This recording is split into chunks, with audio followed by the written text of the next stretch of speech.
Good day to you.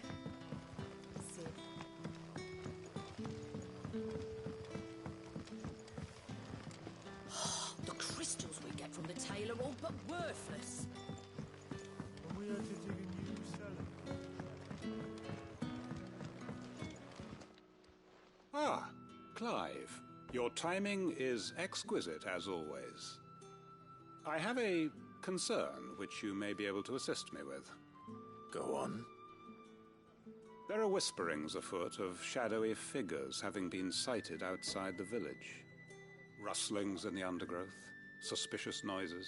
My people fear that they are being watched. It may be no more than a surfeit of nerves, understandable in the current climate, or it may be the prelude to something altogether more dangerous. Given what I hope you'll forgive me calling your nose for trouble, I wondered if you might investigate. Of course. Excellent. You might begin by speaking with the good citizens of Lostwing. Listen to their tales, and make what you will of them. All right. I will.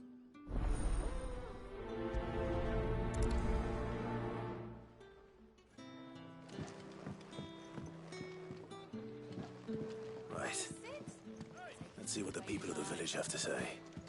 I'd better find out if this is just nerves, or something we need to take more seriously.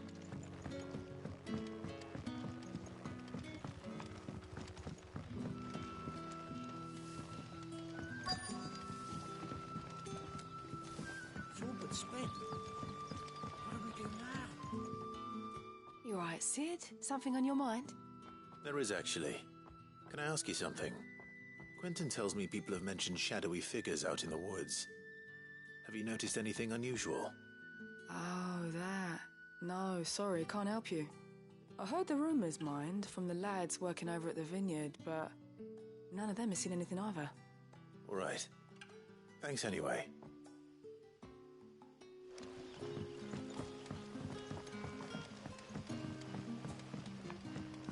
The crystals we get from the tail are all but worthless.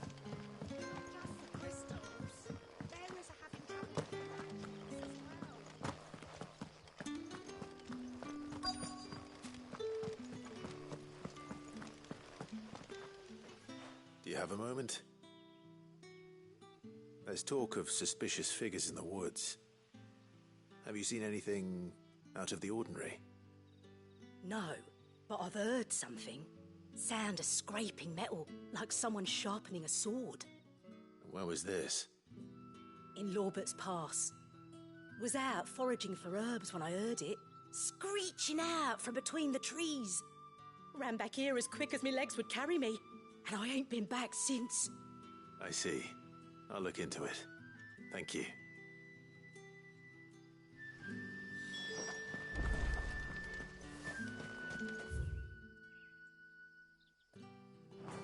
Seems Lorbert's Pass is our best bet then.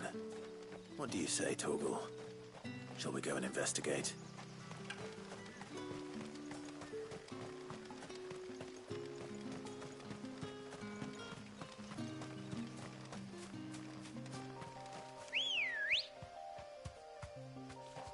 Ready, go? Run like the wind.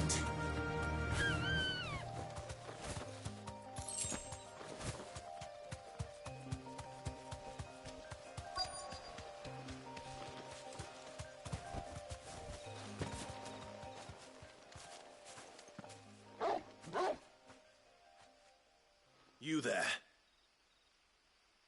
Fuck! He's seen us. Get them before they escape! Black Shields. Here. What the hell are you doing here? What is it to you? Not that we give a damn. All that matters to us is that you don't leave here alive.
Why were they here?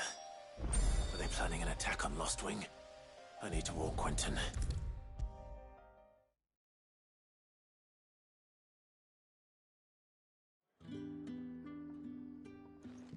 Clive, how goes the hunt for our sinister figures? I found some black shields hiding near Lorbert's Pass. They're gone now. Black Shields. The Empress's former bloodhounds. Though they serve another master now.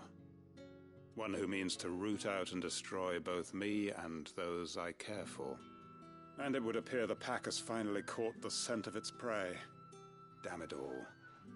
I had hoped I would have more time than this. More time to prepare. But if we are cornered, we have no choice but to bite back. And bite back we shall. I'm sorry. You're going to need to explain. Who do the Black Shields serve now? And why would that person want you dead? Because I want him dead. Who?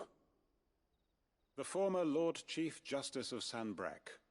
All that I have built here is for him. I don't understand.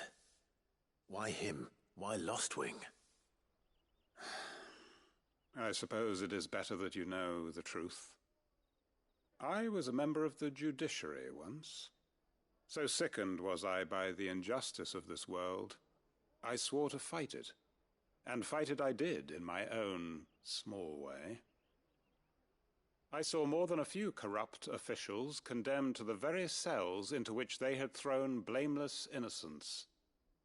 Men to whom the law was but a scourge to turn against the powerless. And throughout, it was the Lord Chief Justice who backed me, who was my one true ally in the quest to see justice done. So what changed? I discovered that he hunted bearers for sport. I was a fool to think he shared my hatred of venality and vice. His support for me was no more than a facade, a means of ridding himself of his rivals, a mask to hide the rot beneath. I filed suit against him immediately. His response, however, was rather more visceral. He had my entire family slaughtered, and he faced no punishment whatsoever. I lost everything. My loved ones, my livelihood, my position, the faith I had once held that any modicum of justice might be achieved through the courts. So I set about enacting my own. I tracked down every soul who served him, and slit their throats myself. But the man himself proved an altogether more difficult target. With money and power come protection. And so I saw that I would need an army of my own.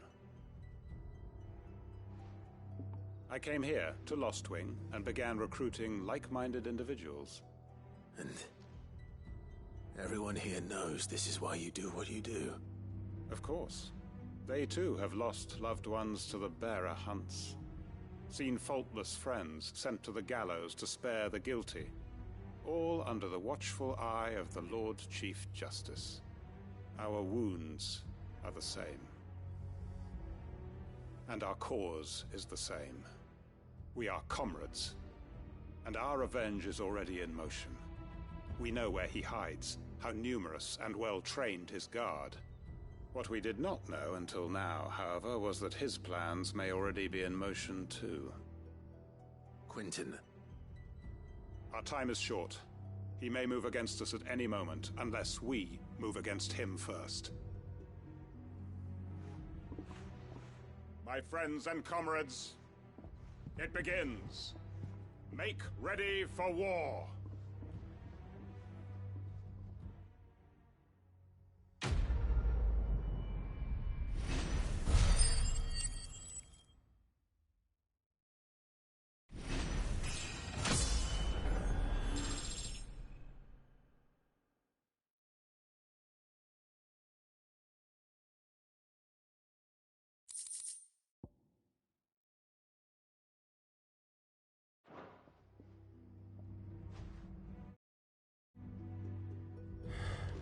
I'm not going to change his mind. Any friend of the innkeeper is a friend of mine. I trust it's all here. Ah, yes.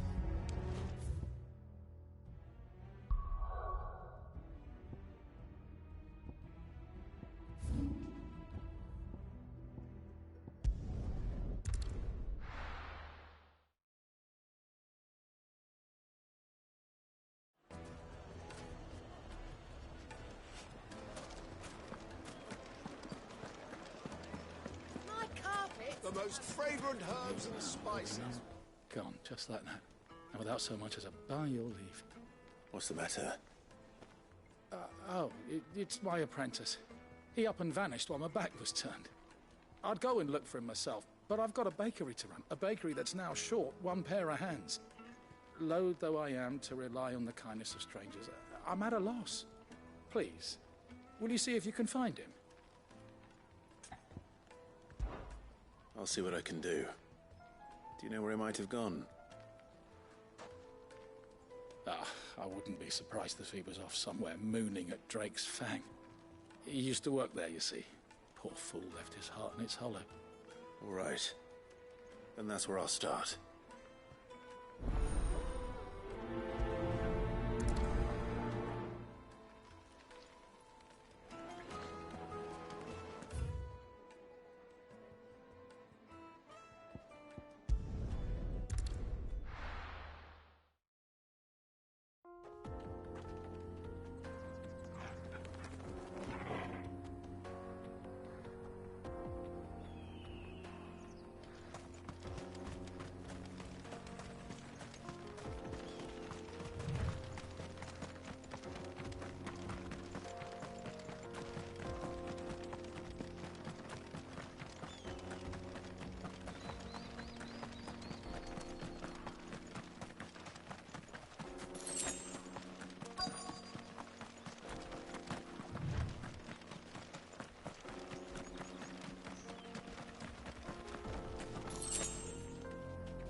Excuse me.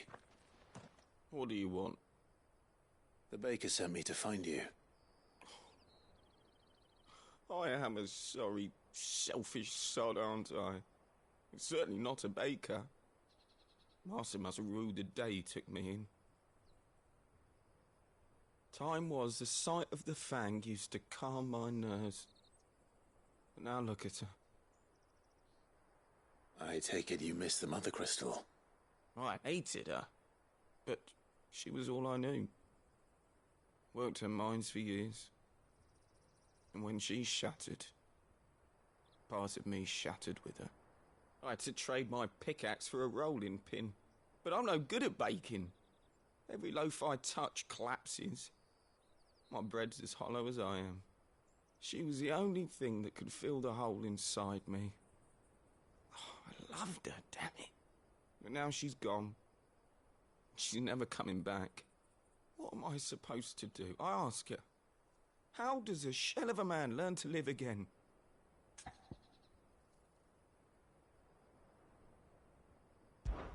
Perhaps you could express yourself in your work. If you miss the Fang, maybe you could recapture it somehow. Recapture it? I'm a baker, not a... You know, you might just be right. What a fool I've been! I have to get back to the bakery right away. Thank you. Thank you, my friend. You have opened my eyes. Wait.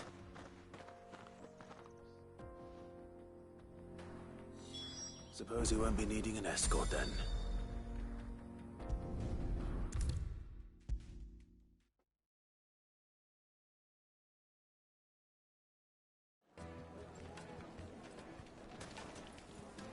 Ah, there you are. The man who lit a fire under my wayward's a little too high. He damn near ran me down trying to get to my oven. Master, it's ready. Behold the Drake's Balm. A truly unique creation. I dare say it is. Just look at it. A perfect likeness of the Fang herself. Her steepled peaks, her fulsome spurs, her inviting hollow. True, my loaves collapse more often than not, but what's the Fang without her crater? Why, no Fang at all. And look, inside. She's filled to bursting with a bounty of beautiful crystals. Salt crystals! Master, I have found my purpose.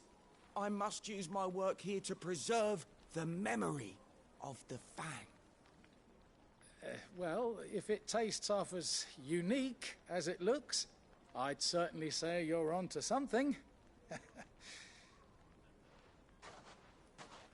Not only is my apprentice back, but he's finally pulling his weight. With any luck, I might even have a new delicacy on my hands. I don't know how you did it, but you have my thanks.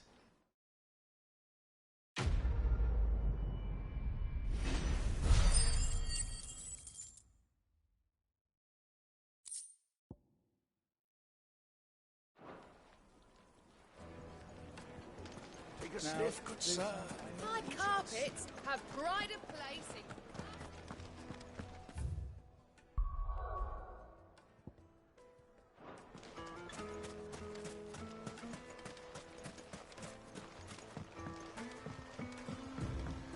Looks like I found the river. Now where's Gav? Good girl. Fly, Ambrosia.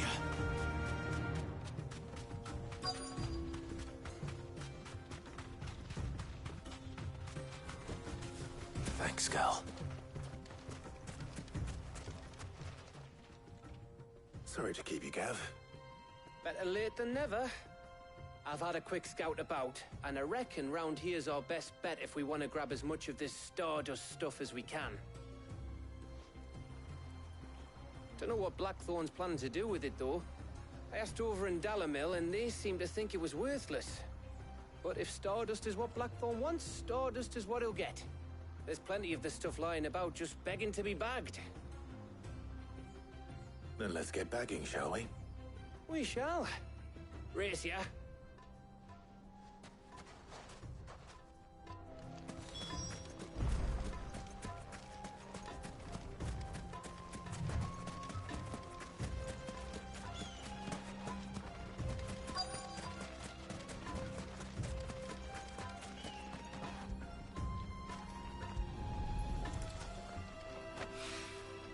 So this is Stardust. It just looks like black sand to me.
should be enough for now.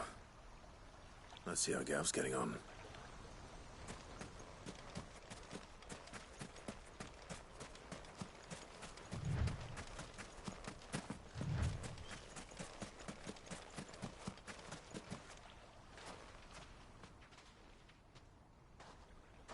You finished? How much did you get? Enough. I hope.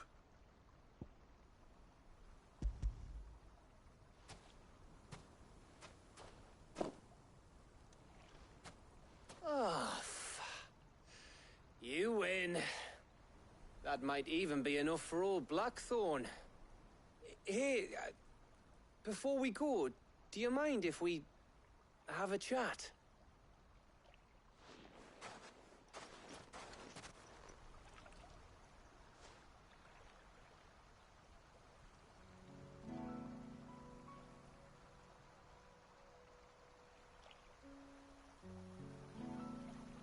Feels like ages since we had the chance to talk. You know, man to man like. It does, doesn't it? Back when you first took Sid's name, we were talking all the time. Working out what to do in that. There was a lot to work out. And there still is. Those shoulders of yours starting to feel the strain. Hardly ever see you around the hideaway nowadays. Always on some errand or other. You can take a day off, you know. Well, says the man who spends most of his time behind enemy lines. Only 'cause you keep sending me there. I know I can count on you, Gav. Likewise.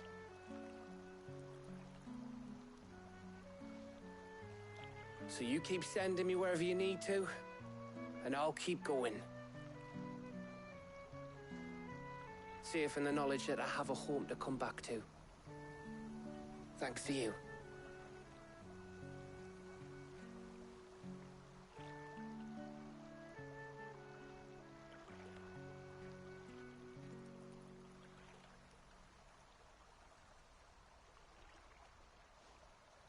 Right.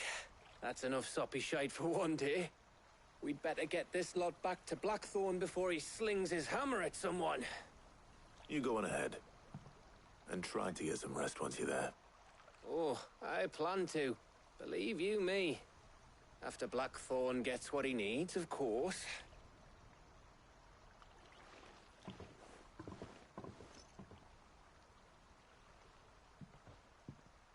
Right. Ready to go home, boy?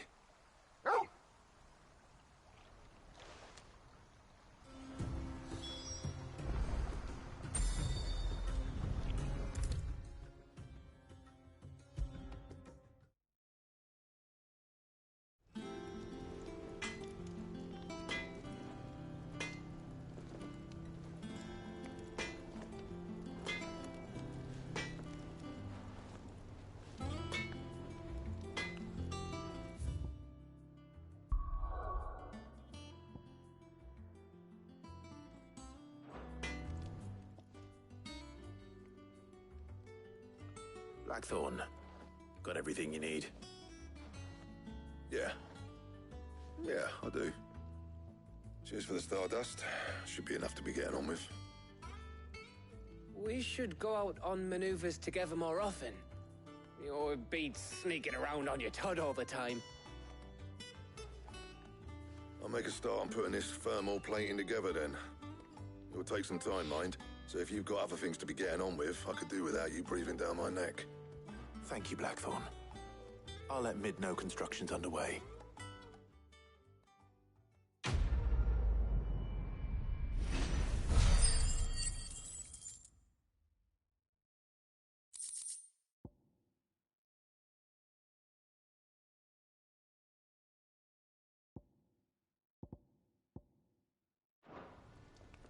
Suppose we'd better be getting back to work too.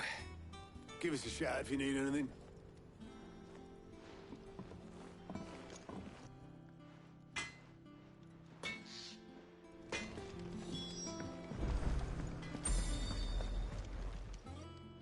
Well, don't just stand there gawping.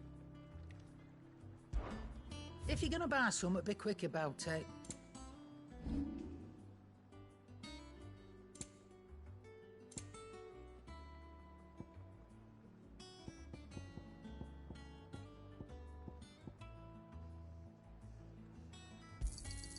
You got out else? I'll be thankful you got that much. I reckon I can find a buyer.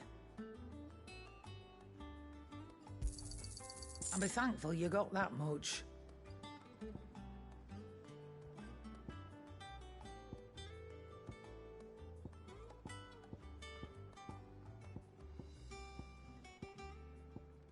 Is that all?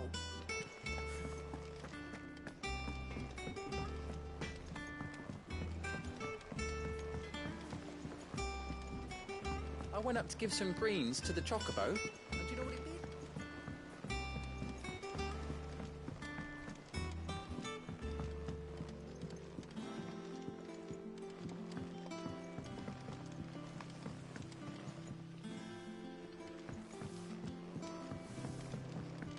Mid hasn't been her usual self lately. I never see her with a smile. Editors started reading books that don't have any papers in.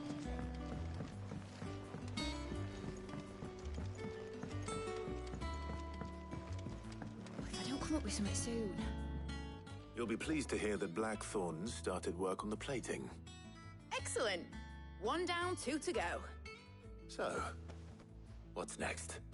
The helm, of course. For this, we'll be repurposing fallen scrap. Salvage from the ruins? I thought that material was all but impossible to work. Ah, but we don't have to. I'm sorry. Just so happens there's one particular ruin that's broken into exactly the right shape and size pieces for what we need. What's the name back there? I'll give you all the details. What's her name? Right.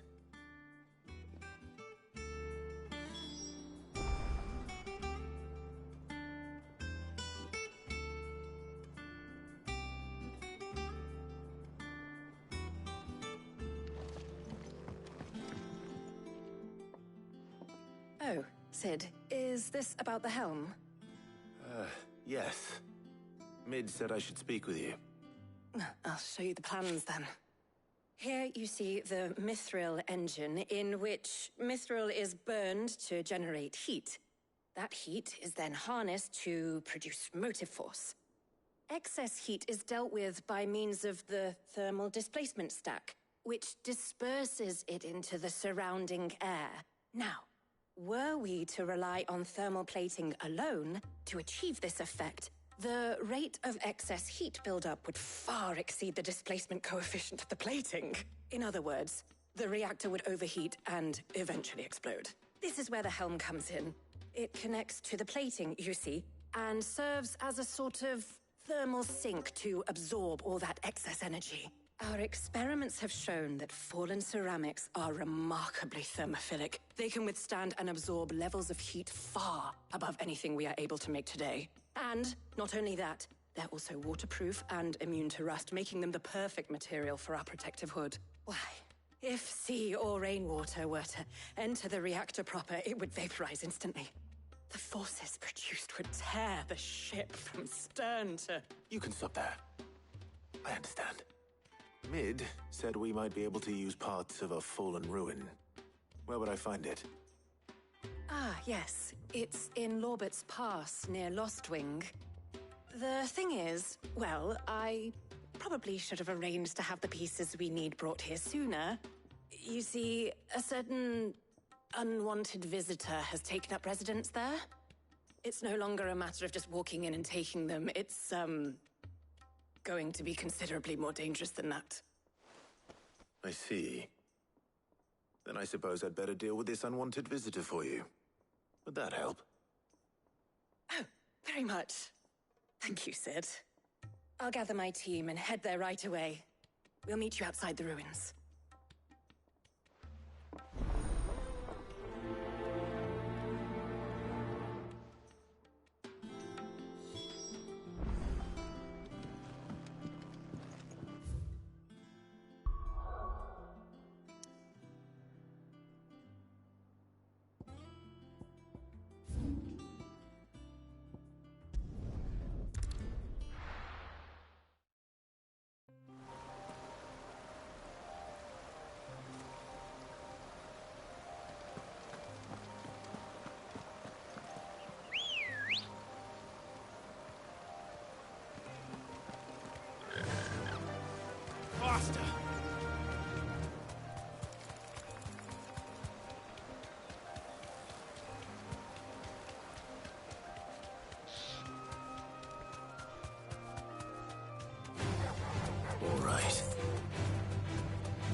There you are, Sid.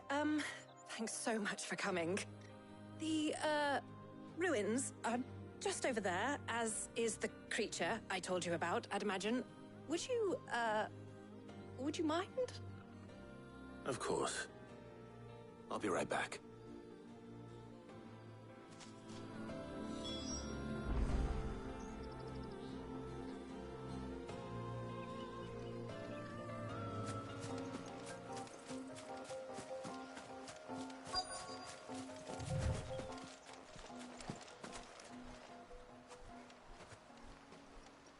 Anybody home?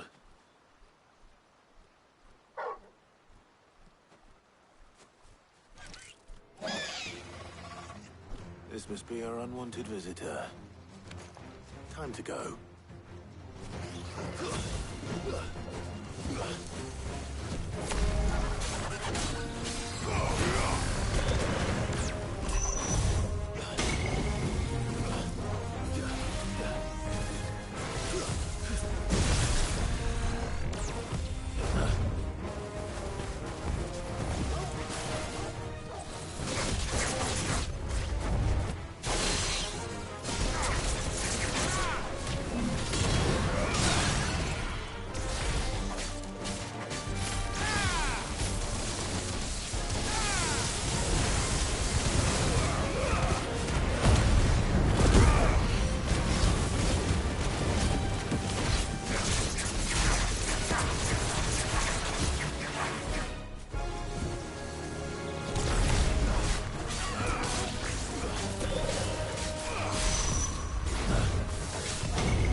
The things I do for you, Mid.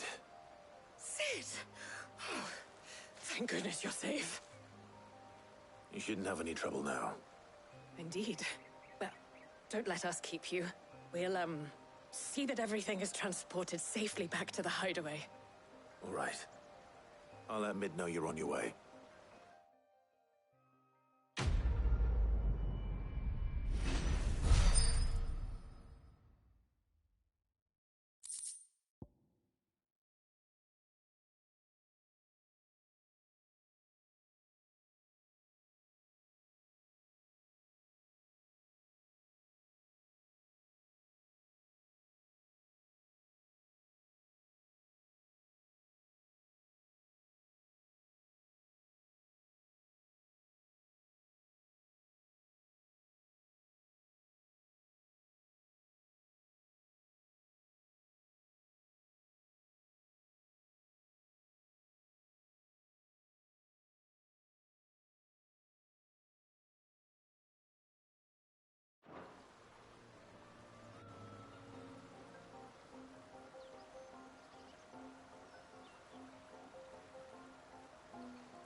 Come up with something soon.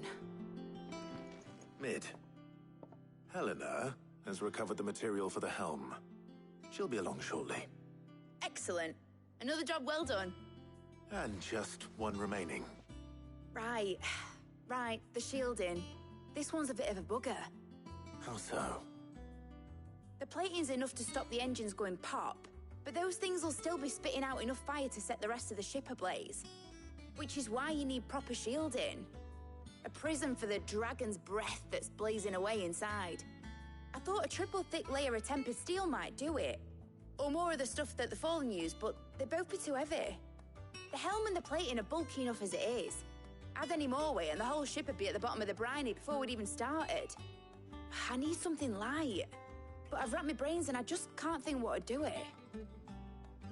Well, if I were in need of obscure knowledge, I know whose counsel I would seek. Harpocrates. Tomes? Yeah, well, I'd thought of that, obviously. I've got all the details written down here. Can you take this to him, see what he makes of it? Right away.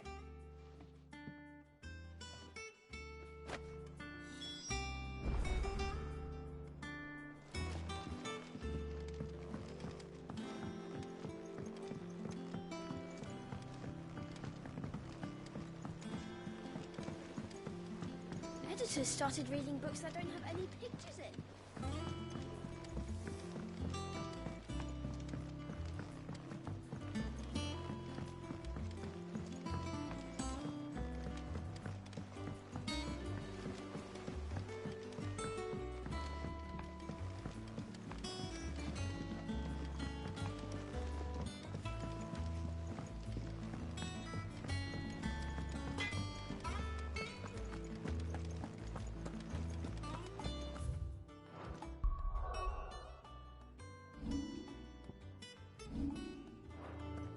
Thanks to Sid. Ugh, I'm never drinking again.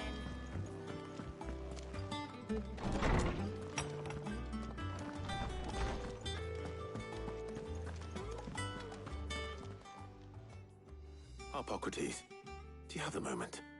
For you, Clive, always. Well, actually, it's for mid this time. Could you take a look at this?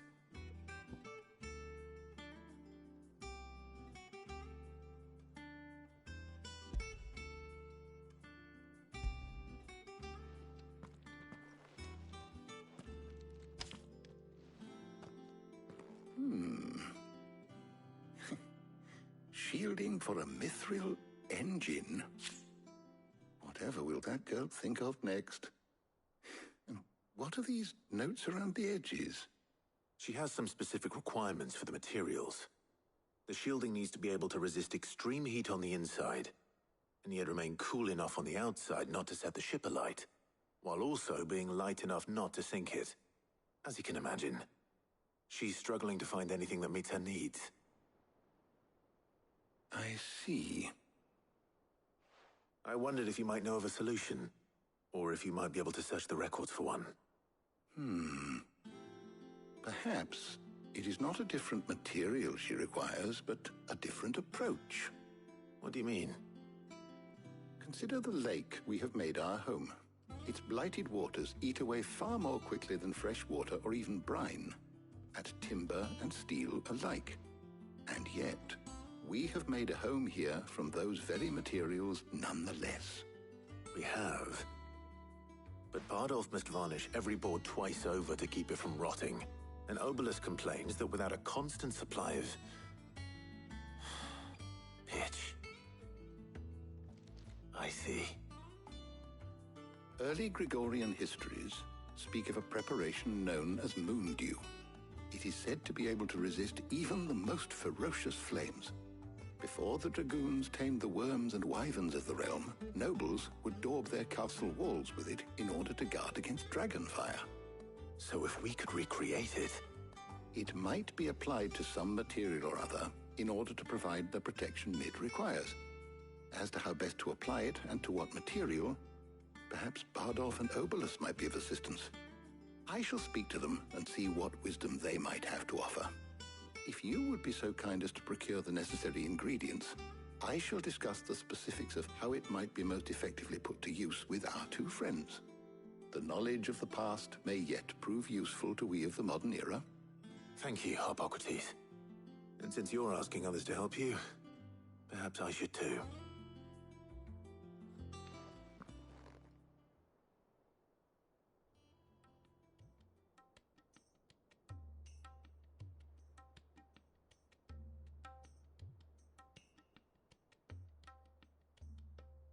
So you need a hand, do you? We do. I'll be heading to market for the ingredients we need. I could do with some help. And some company, too. The other can assist me in researching how best to prepare the shielding itself. Can we count on your aid? Always. Well, if Jill's game. Thank you. I am sure either of these fine young minds would prove indispensable in my research. I leave the decision as to who will go with whom in your capable hands, Clive.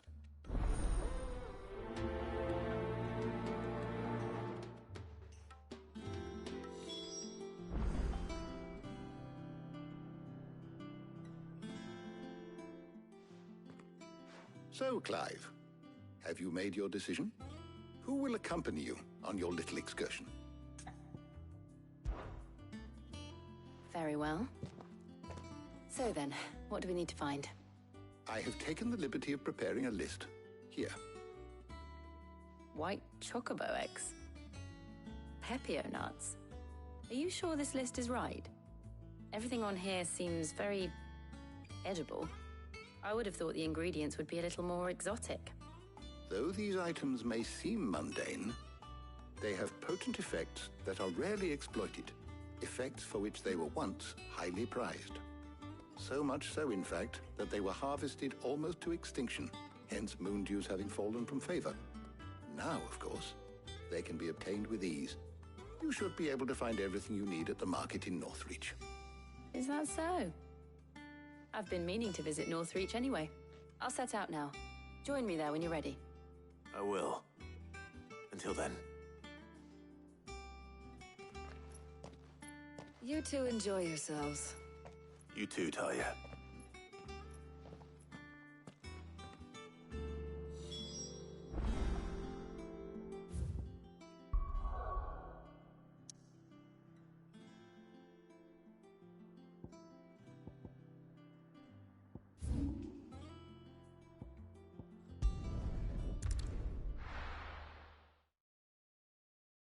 Now, where's Jill?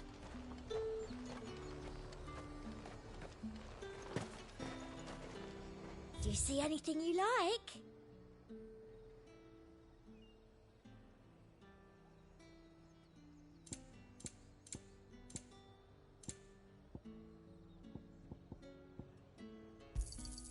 An excellent choice. You've a keen eye. An excellent choice. You've a keen eye.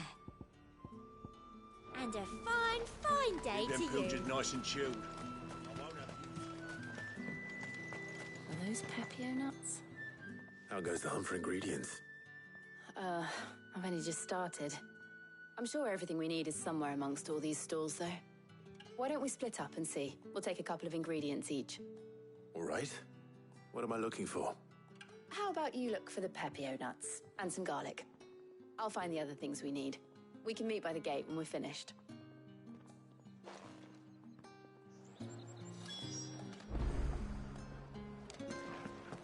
Up! You'll not find a bruised pippin in them. Fresh cuts! Come and get them before... Any friend of the innkeeper is a friend of mine. Ah, yes. I trust it's all here.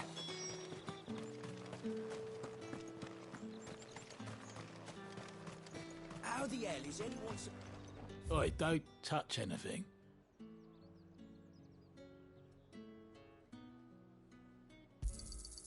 And thanks for nothing. That's everything. Let's see how Jill's getting on.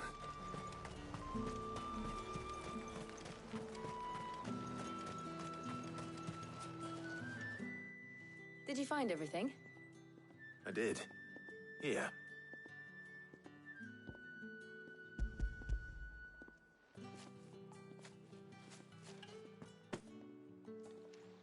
Garlic and Pepio nuts. Perfect. Now all that remains is for Harpocrates to somehow turn all this into what Mid needs to keep her engine cool.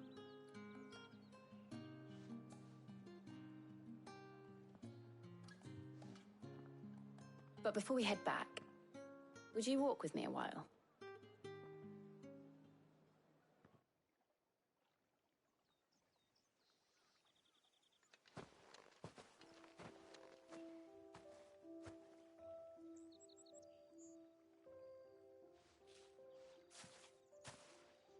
Thank you for asking me to help you today. It makes a nice change. It does. It's good to get away from all the battle and bloodshed for once. Just being here reminds me of when we were children. Do you remember? Walking down Market Street in Rosalith, taking in the sights and smells. How could I forget? What with Torgal's antics. Remember how his nose would prick up at the scent of sausages? He'd go racing away and we'd have to go running after him. We wouldn't catch you now, would we, boy? Was there anything you wanted to buy for yourself while we're here? There was, yes. Well, sort of. Molly in the kitchens told me about a place that sells particularly good pies. Thought you might like to share one with me. I would. Thank you. And I saw some bread.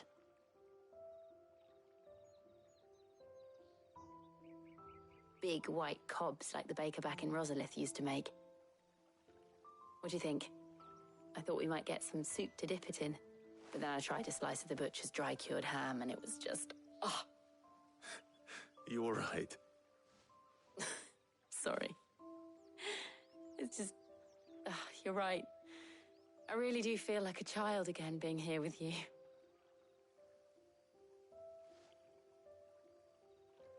Clive. Is it wrong of me to enjoy this? No, Jill. This is how life should be. And it's how our lives will be when our work is finally done. When we can live on our own terms. I hope so. Thank you, Clive.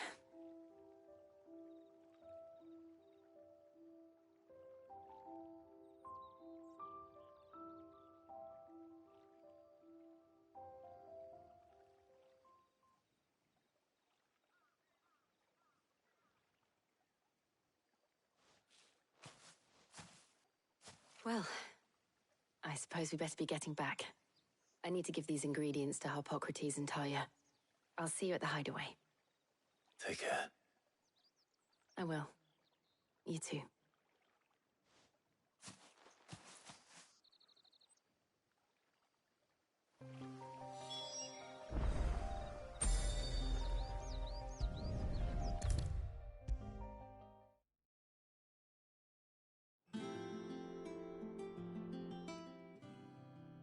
How's work on the shielding progressing, Harpocrates? Well, very well indeed. And thanks in no small part to your kind assistance. I was just explaining to Talia how we might best go about preparing the moondew. And now that we have all the ingredients, we may begin. You can count on me. I've mixed more than a few mysterious concoctions in my time. I'm sure you have.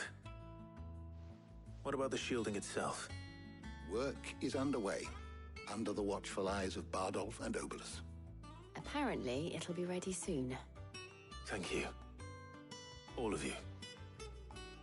Right then. Jill, would you join me in the infirmary? Many hands make light work and all that. Of course.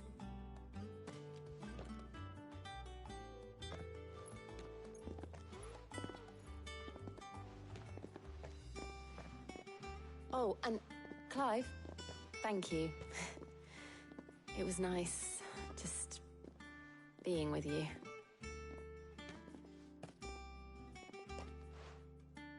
It appears our work here is almost at an end. A shame. I was enjoying playing the man of action for once. When both the shielding and the moondew are ready, it will merely be a matter of applying the one to the other. Followed by a rigorous process of testing and retesting, of course. Perhaps someone ought to warn young Mid of that. Leave it to me. Thank you, Harpocrates.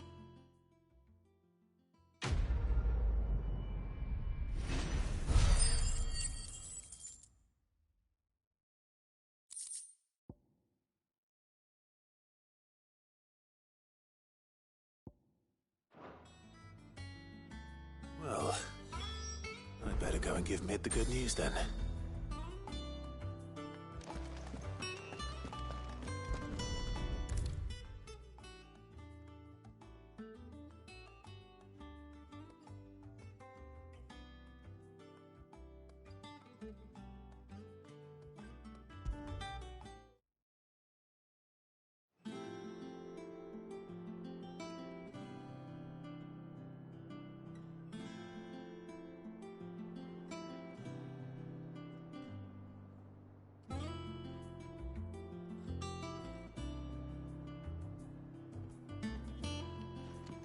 Sorry to keep you waiting, Mid.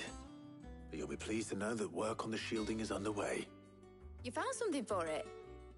In a manner of speaking, Hippocrates knew of a substance that's highly resistant to heat. A coating that should provide the protection you need. He's supervising the construction and testing of the shielding as we speak. Brilliant! I knew you wouldn't let me down. Don't thank me. I'm just the errand boy. Right then, better start working out how to bolt all these bits together. To the Black Hammer!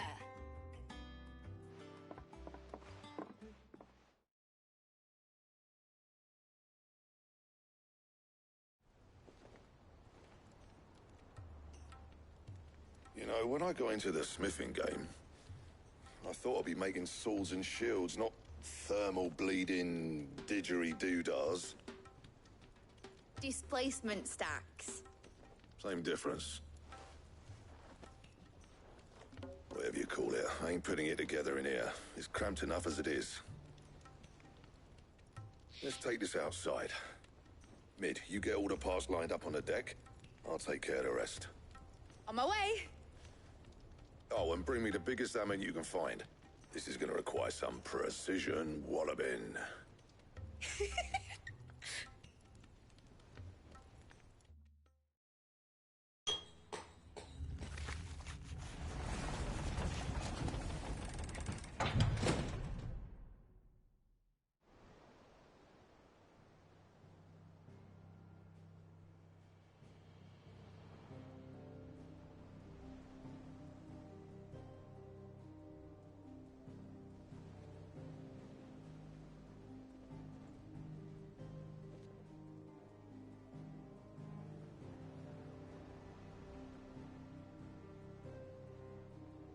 It's finished! It's finally finished! Thank fuck for that. I'll be feeling my hammer arm for weeks. Thank you, Clive, Blackthorn, everyone. That's one down and just 3 more to go. I'm sorry. Oh, didn't I tell you? The Enterprise has 4 mithril engines, and we'll be needing a displacement stack for each. You don't mean... Don't worry. Now they've got a finished one to work off, my gang in Canva can build the rest. Good luck to them, I say. Right, I'm off to get a sling for this elbow. Any other work comes in, keep it to yourselves, eh?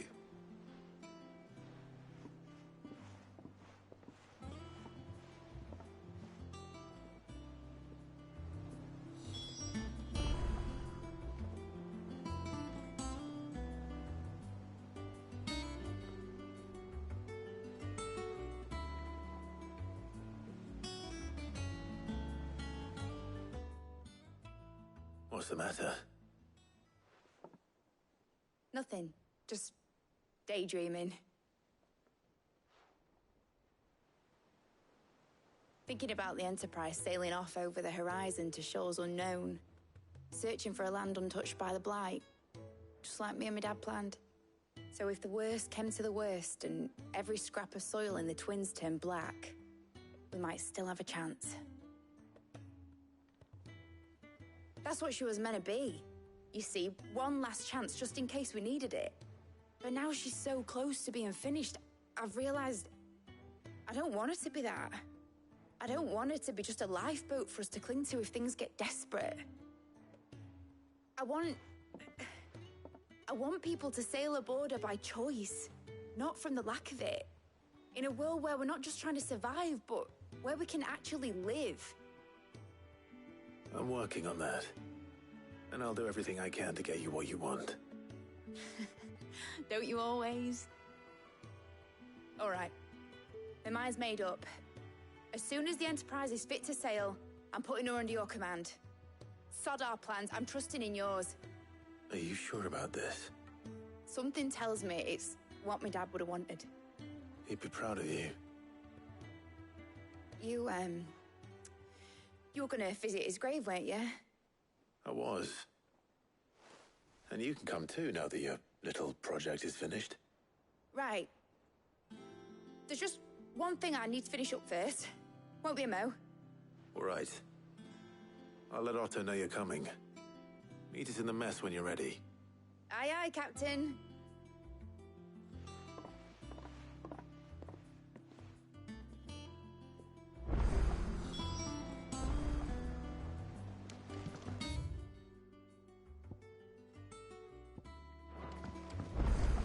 Is that the thing Tomes helped to build?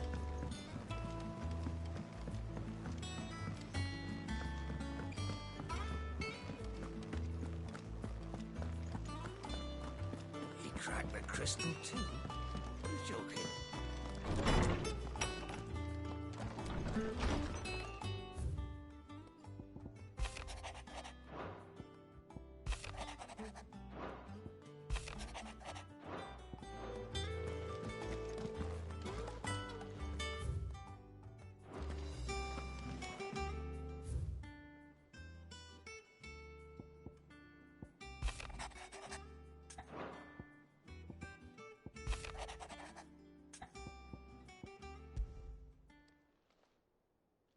Hopefully it's nothing. But I should speak to Blackthorn just in case.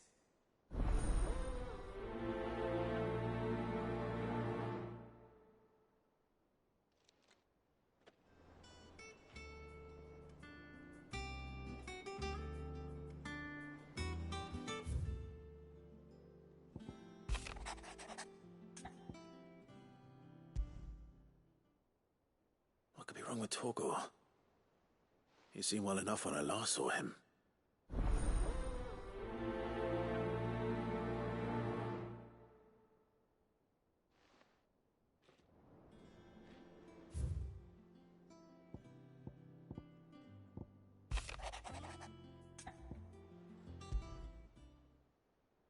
Trouble with the ledgers.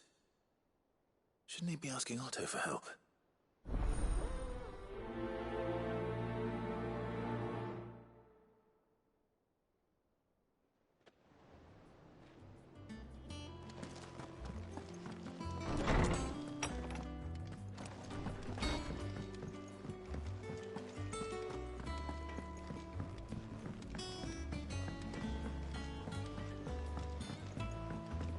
I went up to give some greens to the chocobo.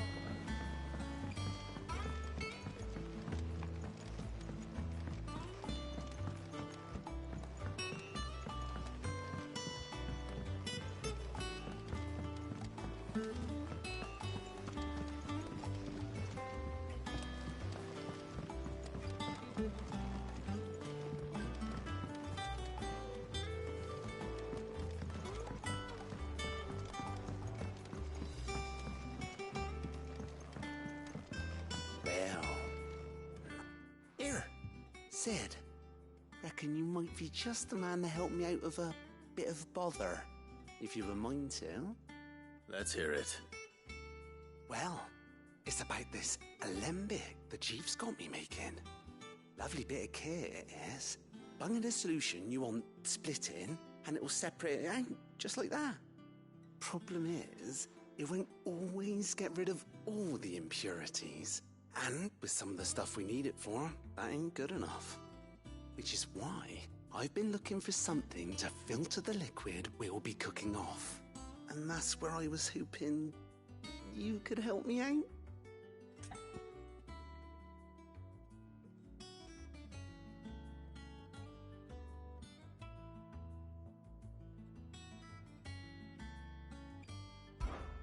I imagine Ty could get some use out of this alembic too. Distilling medicines and the like. All right. Why not?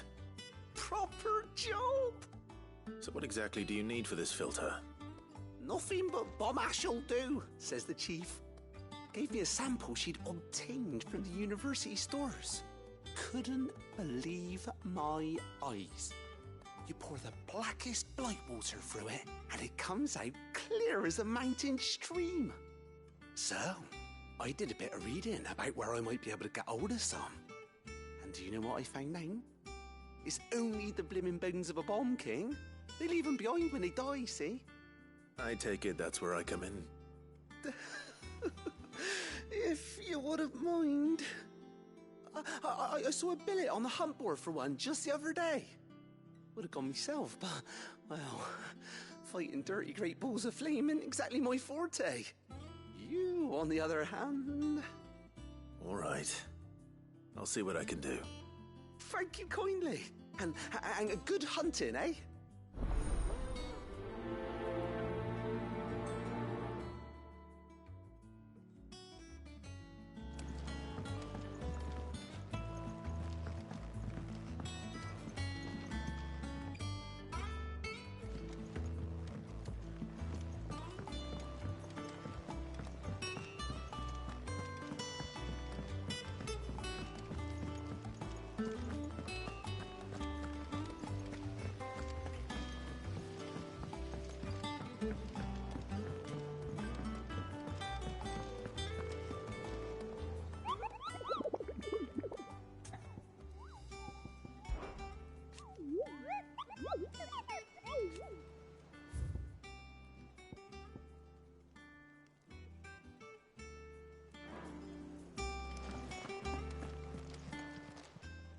How may I help you today, Clive?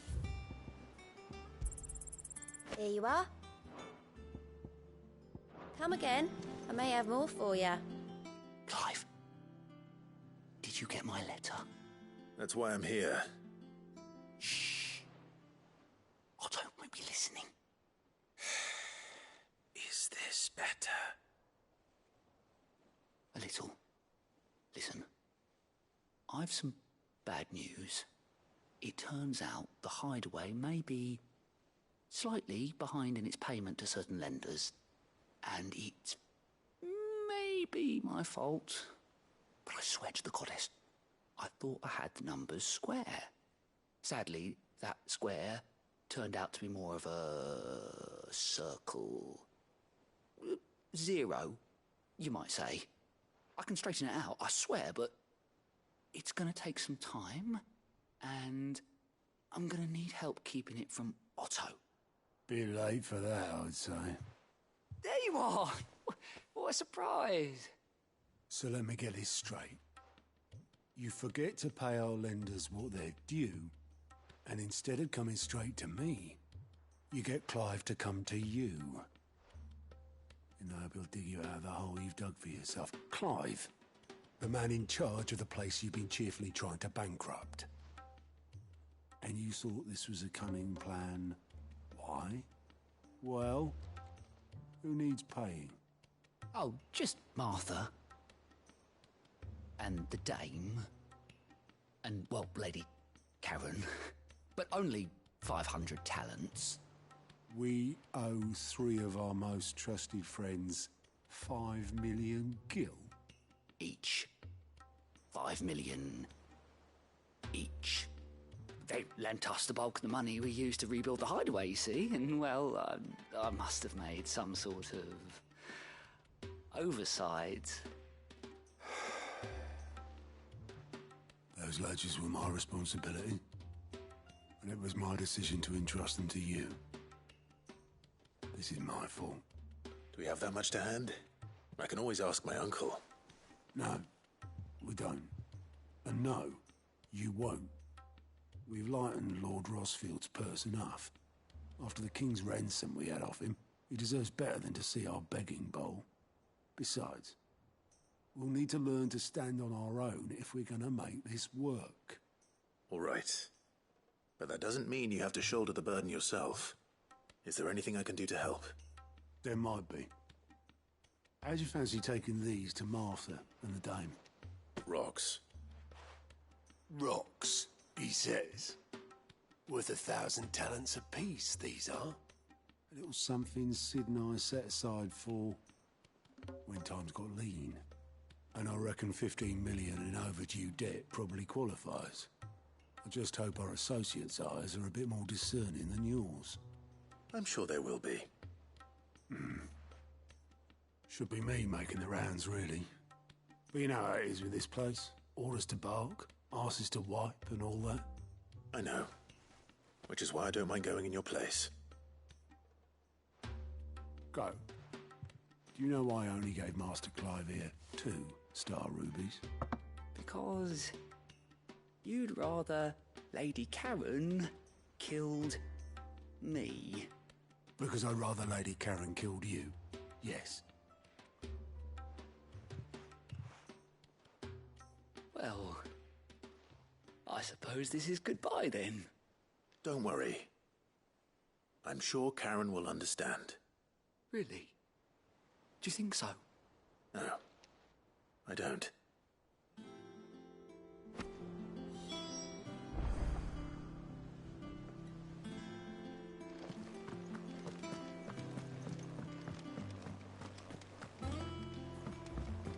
Mid told me she was building a ship. Is that the thing Tomes helped to build?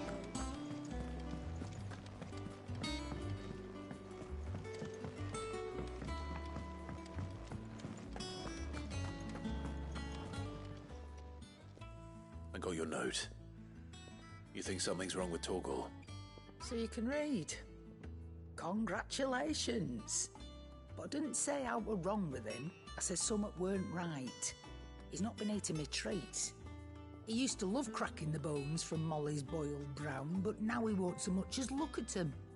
Didn't like him. Which is why I'm of a mind that his mind's on something else. You've not been working him too hard, have you? No harder than usual. Is that it, boy? Do you need a rest? What was it you said he was? A frost wolf? That's what the lawsman seems to think. Then maybe this all has something to do with whatever it is that's woken inside him. I suppose things have been different since Rosalith. Perhaps Hippocrates knows something.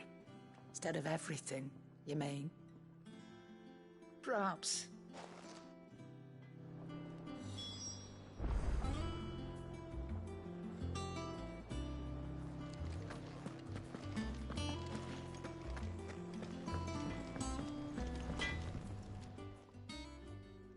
Blackthorn, do you have a moment? Not really, no. This won't take long. I just wanted to ask how you're getting on. August was worried about you, that you might still be doubting your craft, even after learning the trick of that cuirass. Is there something else weighing on your mind? Perhaps sharing your thoughts might help. That bastard's like a dog with a bone. Still, you've got a keen eye, I'll give him that. He's just, well, Karen showed me something. Something I've never seen before. And that was? A sword. An odd-looking thing with a single-edged blade. The metal itself wasn't anything to write home about, but fuck me, the edge on it. You could slice a man clean in two with a weapon like that, and he'd be halfway home before he even realised he'd been cut. So that's what's troubling you? No. Not troubling me exactly. More distracting. Can't stop thinking, how do you get an edge that sharp? It's driving me mad. And if you knew how to do it, we could arm the curse breakers with even better blades. That's about the size of it, yeah. I'll see what I can find out. Sharper swords are always welcome. And we can't have our master blacksmith being distracted. You're a soft touch, you know that. But I can't say I'm not grateful for it. Good luck, eh? Thank you. Let's see what Karen knows about this sword.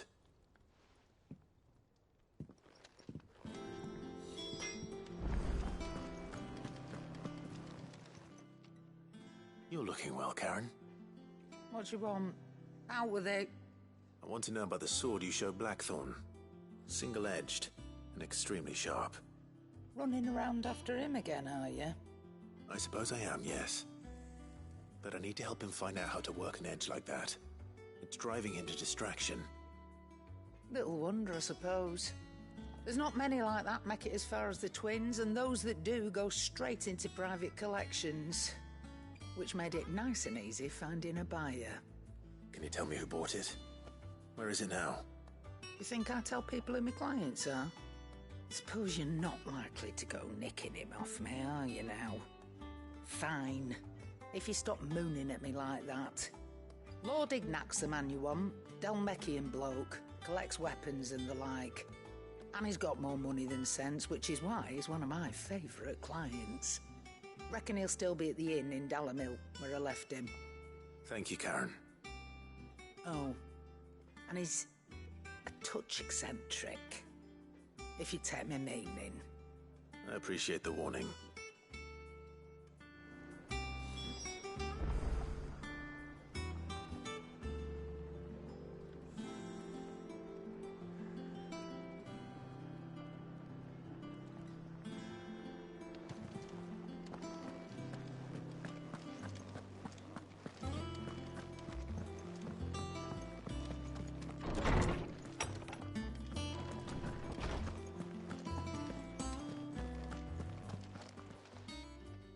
Lawsman, I need to ask you about Torgal.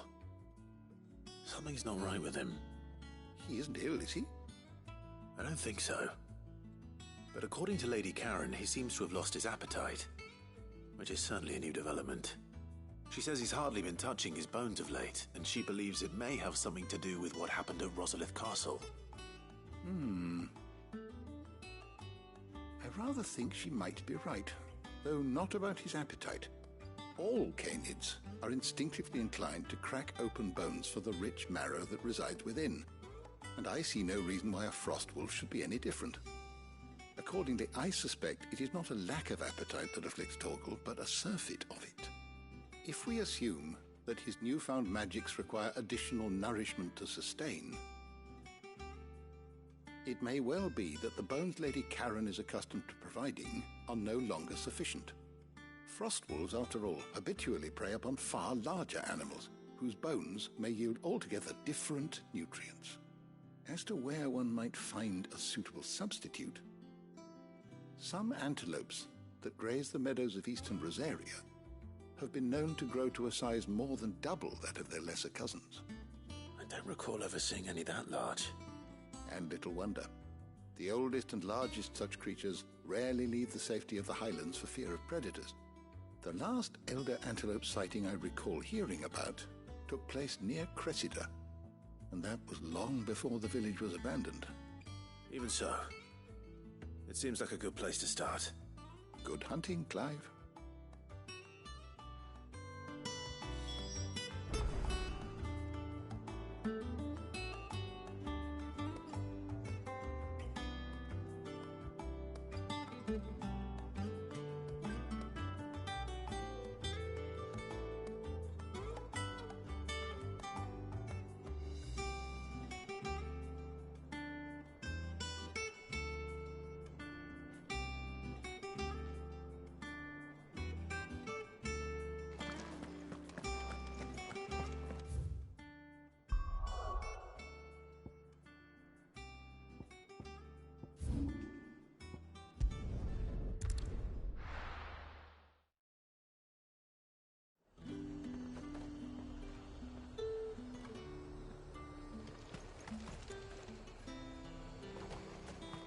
There's talk that the Glassgate flood has fires.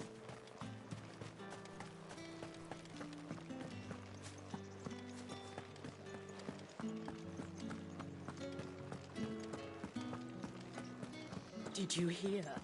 The gates to heaven will be early were breached by Sunday. I want to see you. It's all right. What am I going to do without sweet water and oil of talc? Still no Milady, I come bearing gifts. Gifts? Whatever is the occasion.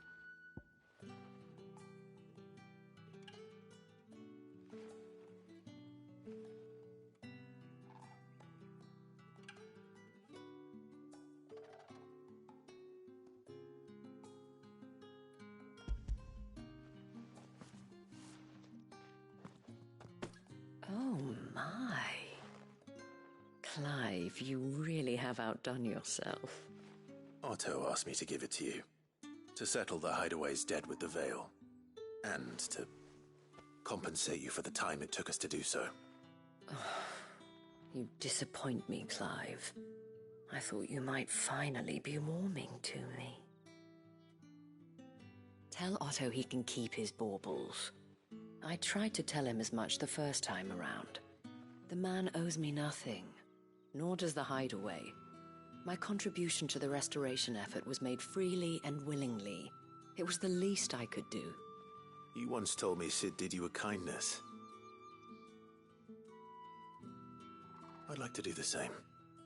Please, accept it. For my sake. And for Otto's. For all of us. For all you've done. It is rather fetching, isn't it? Very well. Otto is lucky to have you, Clive. I doubt anything could ever replace his son. But you and the others at the Hideaway are the closest thing he has to family. Otto had a son.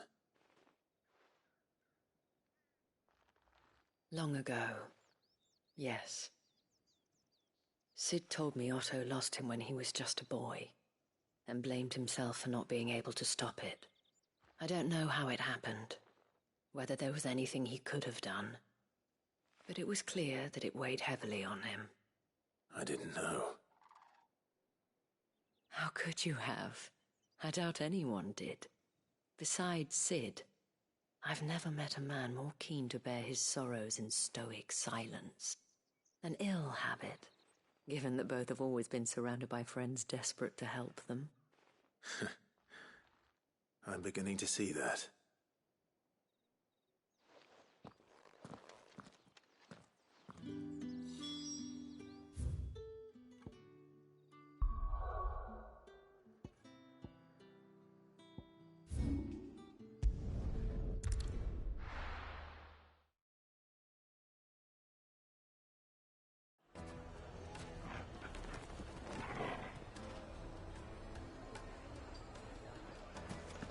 People take notice of wealthy men. Shouldn't be too hard to track down Karen's collector.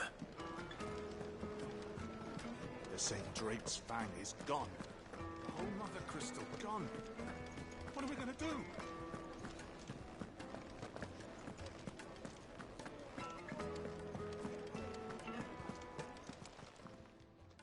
My reputation will be ruined! Ruined! Calm yourself, Lord Ignac, I beg of you, before you do yourself a mischief. Pardon the intrusion, but... Out! Get out! I paid for these rooms so I wouldn't be disturbed. Leave me be! Please, allow me to apologize. His lordship is going through a difficult time, and he's never been fond of guests arriving unannounced. Radim! Get rid of the filthy oaf this instant! Very good, Lord Ignac. Would you mind stepping outside for a moment?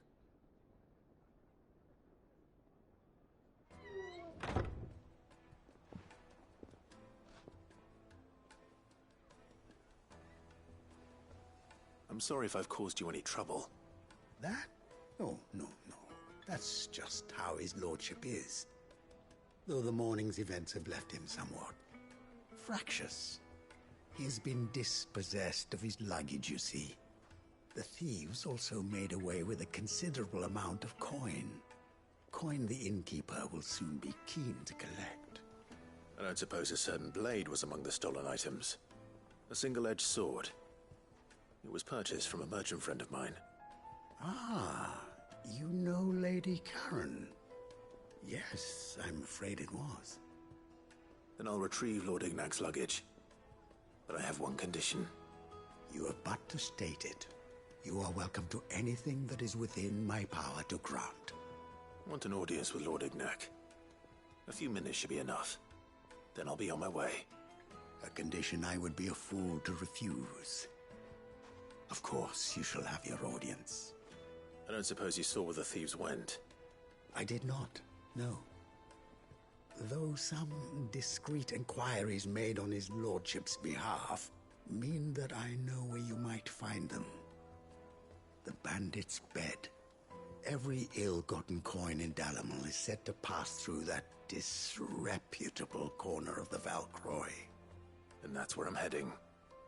I shall speak to Lord Ignac in your absence, and arrange for an audience upon your triumphant return. That will be very kind of you. Farewell, and best of luck.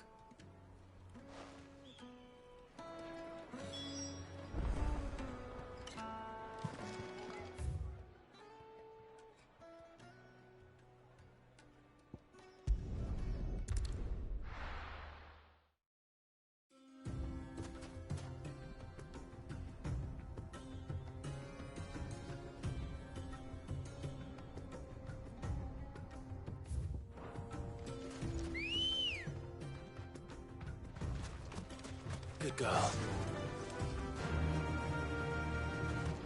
Faster!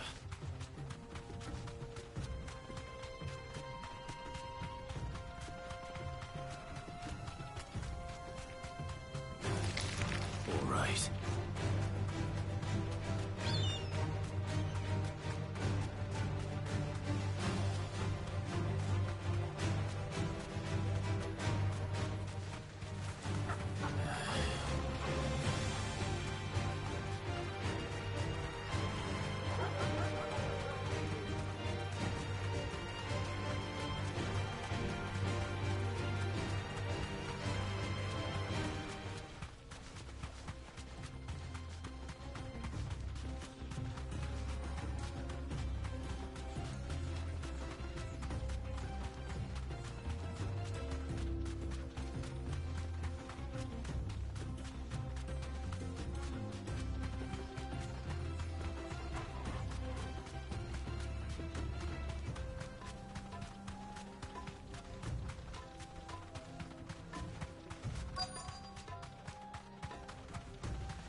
We've got company!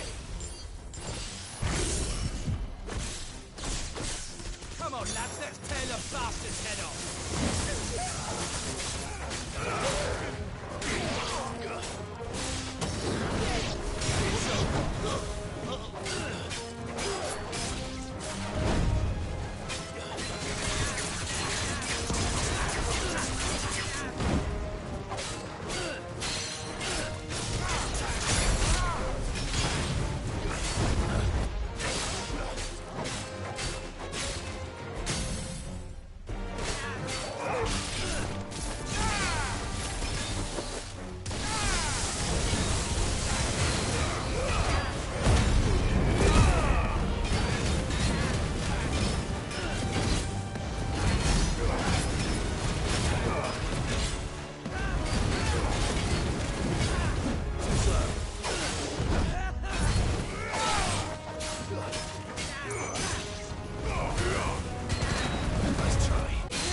This must be Ignac's luggage.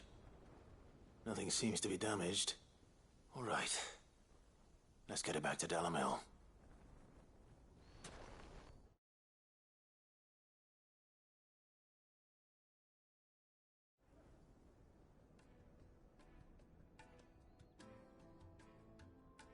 I hear I have you to thank for the return of my effects. What shall I call you, my good man? Wyvern. Glad to make your acquaintance. A formidable name indeed. Well, Wyvern, I appear to be in your debt. Redeem here tells me you wished for an audience. Is that all? A few moments of your time should suffice, yes. You're a peculiar fellow, Wyvern. All right, speak. Master Wyvern was wondering if you could tell him about a certain single-edged sword you recently acquired. Oh, a true work of art, that one.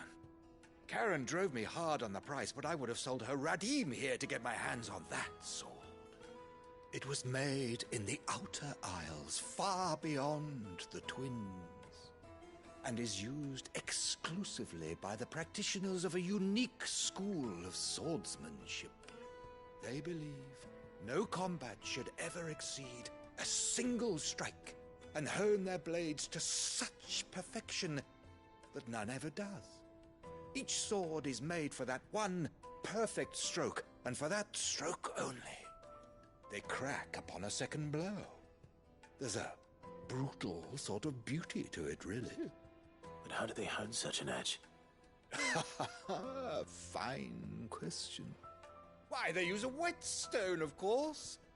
Whetstones, rather. A whole array of them, ranging from the coarse to the fine. 10,000 licks with the sharpening stone, then 10,000 more. But it is the final stone which lends the blade its legendary sharpness. A mineral quite foreign to this great realm of ours. And that is the key. The secret ingredient. Wyvern, it occurs to me that my little lecture is hardly equal to services rendered. Take this, together with my regards. The very stone of which I spoke, far rarer among collectors than even the blade itself, and a far more fitting payment. Thank you.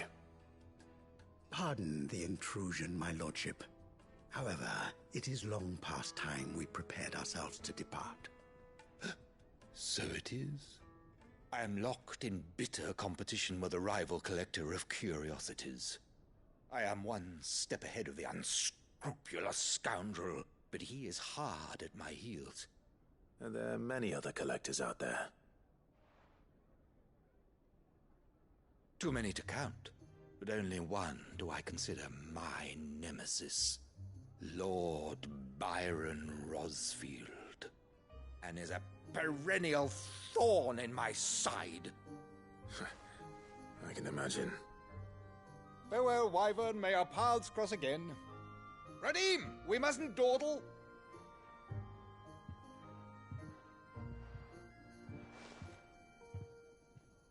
I think his lordship is rather taken with you, Master Wyvern. Thank you again for your assistance. Coming, my lordship. I'll be right there.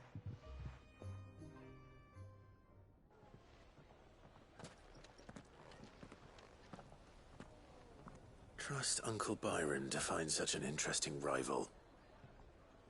Now, let's see what Blackthorn makes of this whetstone, shall we?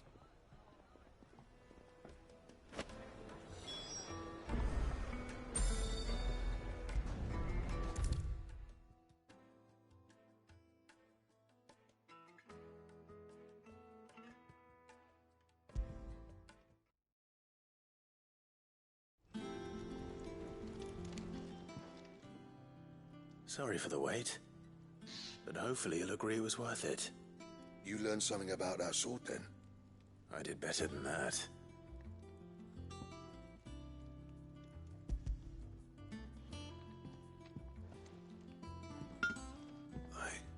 A whetstone? Yes, but not one you'll find anywhere in Valisthea.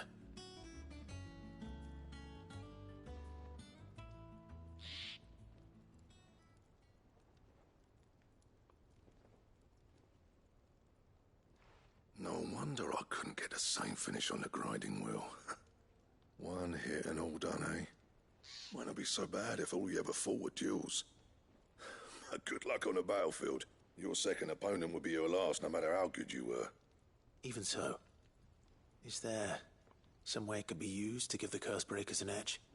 I think so, yeah. With this whetstone and the right kind of steel, I could probably even make a twin of the blade that rattled me. But there'd be no replacing this little rock once I worn it down to a sliver. I reckon we get a dozen swords from it, if that. Swords that the curse breakers wouldn't know how to wield properly, and that would see them through a single fire piece. Nah, no point trying to copy that thing. Be about as much use as a wax anvil. But finishing our blades with a whetstone this fine, now that's something to consider. And what's finer than fallen masonry, eh? Or more hard-wearing, for that matter. Just imagine it. Good Valisthean steel with an edge as sharp as any found in the Outer Isles. I won't make a copy, nah. I'll make something much better. I'm sure the curse breakers will be delighted. Just don't push yourself too hard. Don't you worry about me, sunshine. I've been working day and night since I was half your age. And I'll still be here when you're long gone. Hey, thanks, Clive. I mean it. I owe you one. August too. It's good to know someone's looking out for me. He'll be happy to hear you said that. And I'll see that my debt to you's paid. First new blade I make's got your name on it. You come and find me when you've got the materials. All right. I will.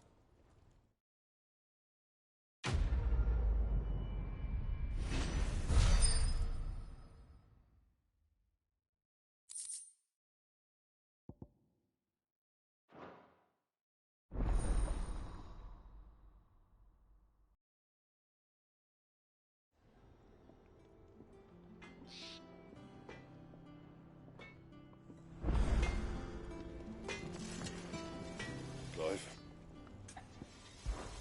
So, what'll it be?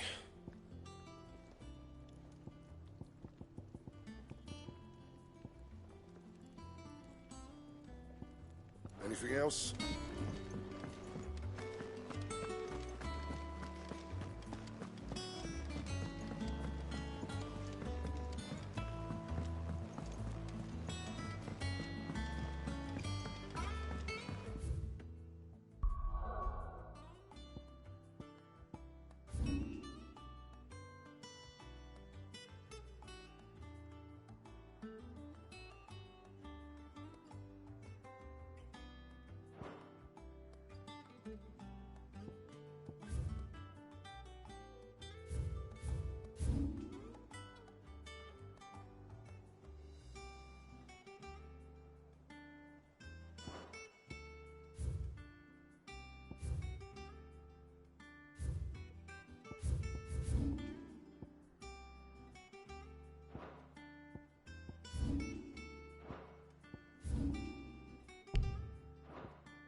Ned told me she was building a ship.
That'll do, girl.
Here.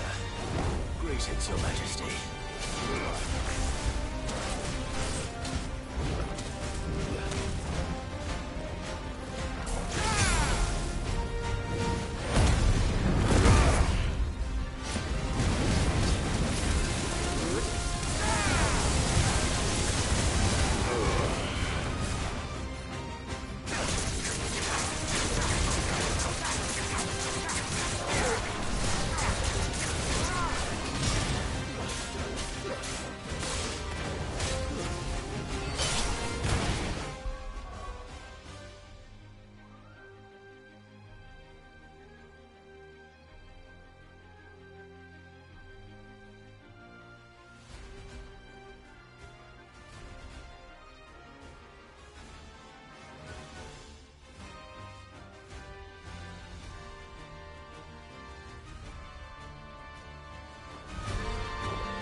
Your reign is over. Now to collect the ash. I should probably have brought a bucket. This looks like the stuff. Let's see if there's any more.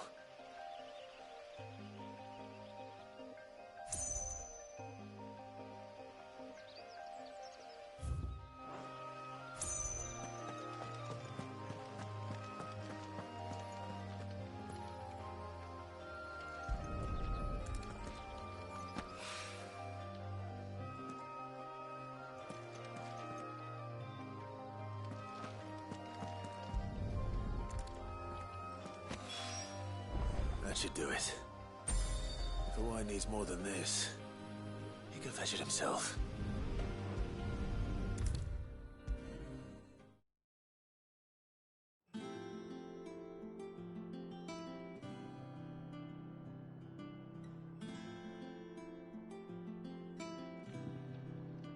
All right there, Sid? How's that hunt for the bomb ash going? I have it here.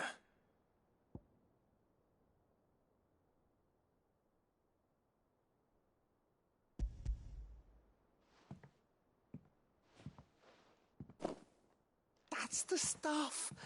And plenty of it, too. Enough to keep the alembic bubbling away for a good old while. You're a gent, Sid. Let nothing say otherwise. Right then, let's get this contraption up and running.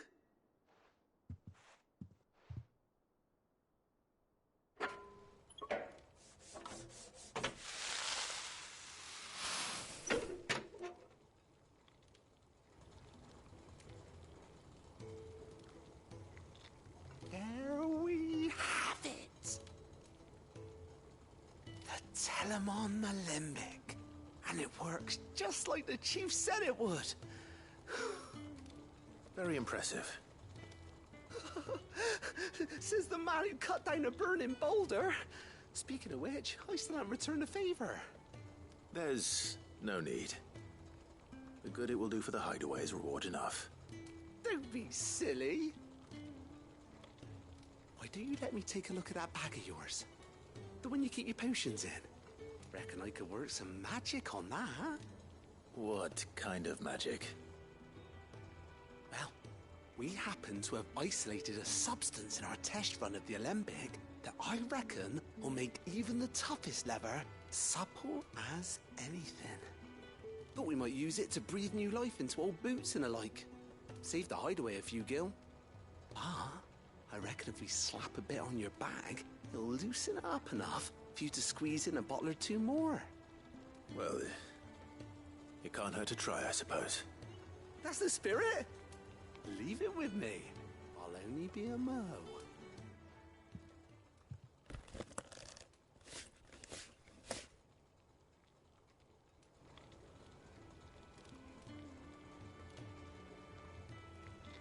Well, what do you reckon?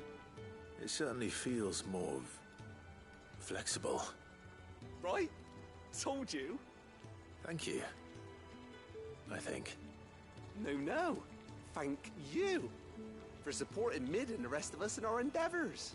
Without you, we'd never have been able to discover wonders like that stuff I rubbed on your bag. And I'm telling you, there's plenty more where that came from.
Clive? So, what'll it be?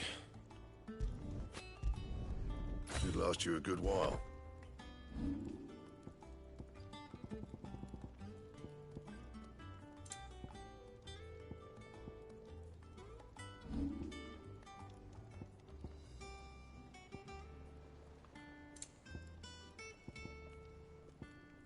That it? Fine. And what can I do for you? If you're gonna buy something, be quick about it.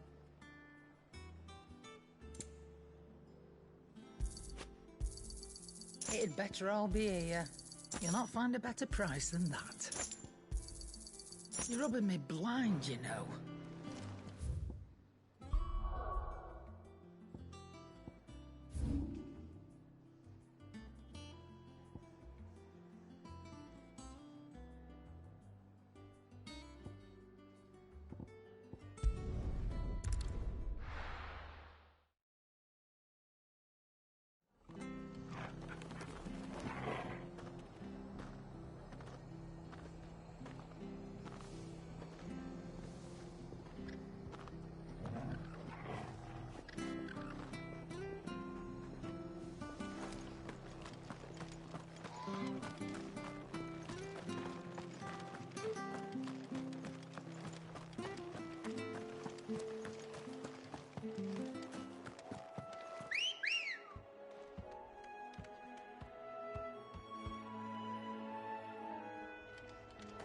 Let's go.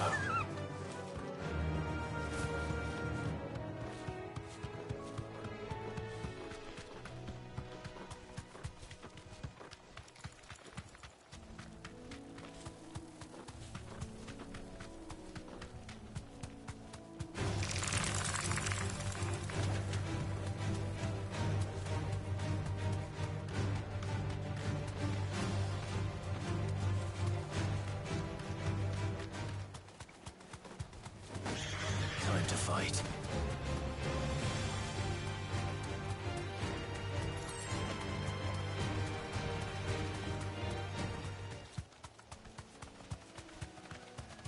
Well, it's certainly quiet. If I were a giant antelope, it would seem like just the place.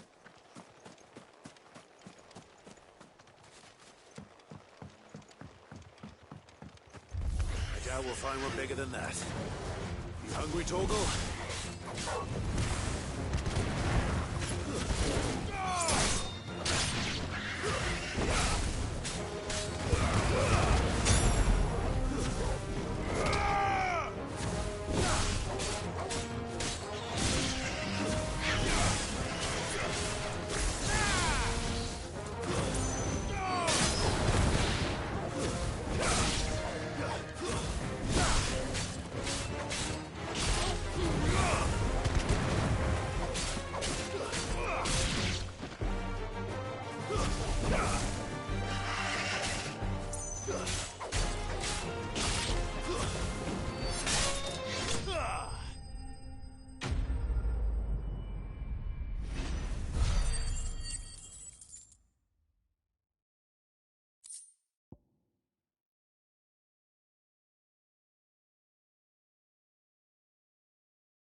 Now,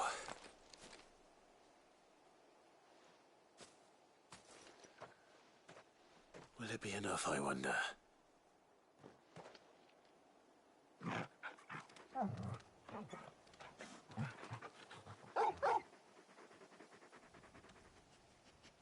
I say that answers my question, which means we owe the lawsman our thanks.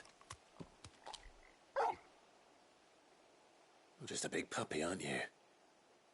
A very big puppy.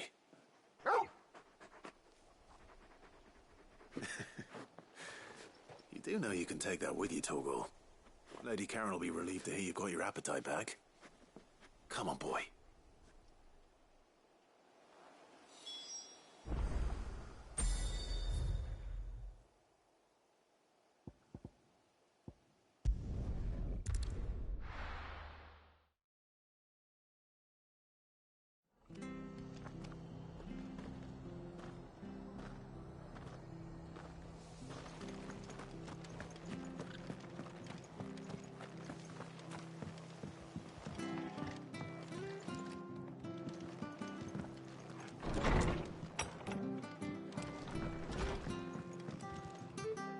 Clive, we weren't expecting you.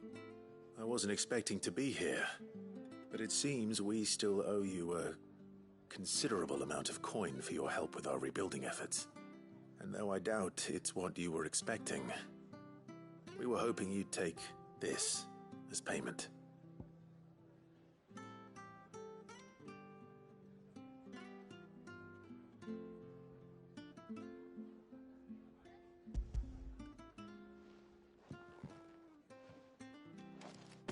A star, Ruby? I can't accept this. It's worth at least twice what you owe me. More if you can find yourself the right buyer. Think of the difference as interest. Interest? If word got out I charged that much, no one would ever borrow from me again. Anyway, why are you the one here asking me about this? Bit much sending the Lord Marquis out to settle your debts, isn't it? The old goat working himself to death again? Something like that. Most days I think he's the only reason the hideaway's still standing. Same as always, eh? Back when the place was nothing but a twinkle in the eye of a recently retired Lord Commander, word is he was the first one Sid reached out to. Probably knew that without his strong arm and level head, the idea would never get off the ground. Sid may have been the face of the hideaway, but Otto's always been the backbone. And when Sid passed away, we were all worried that would be the end of it. That Otto would just give up. His death was hard on everyone. But it must have hit Otto hardest of all.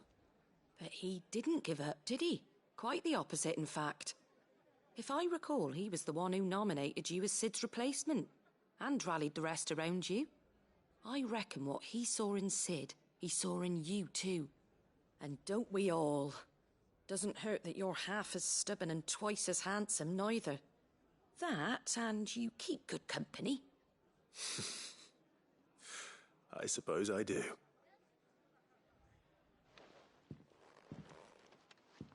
Gob will want to know the stones were delivered, if he's still with us.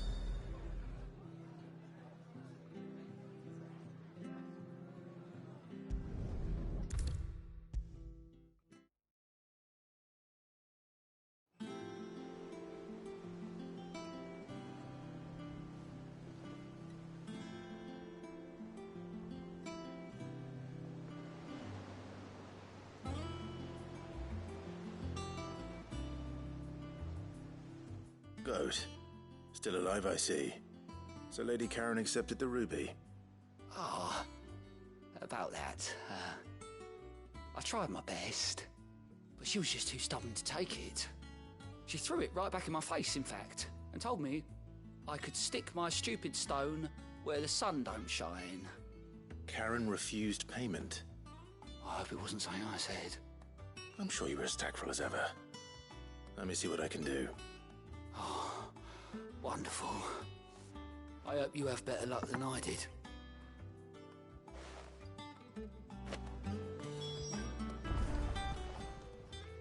Oh, I wasn't expecting you back so soon.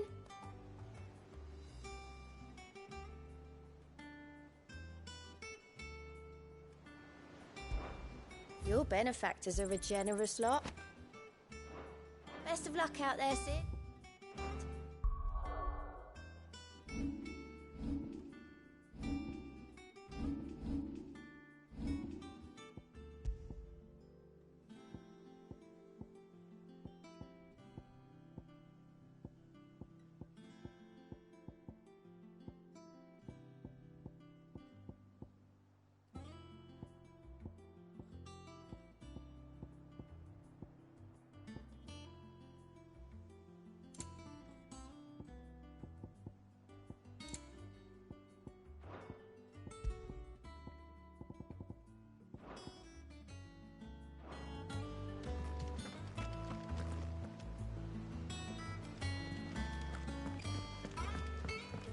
Mid told me she was building a ship.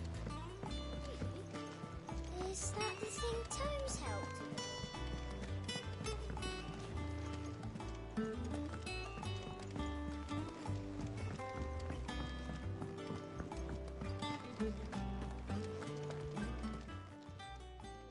Lady Karen, Goat tells me you weren't happy with our offer. Would you prefer the debt was repaid in coin? What debt? I don't recall lending any of you lot me hard-earned gil.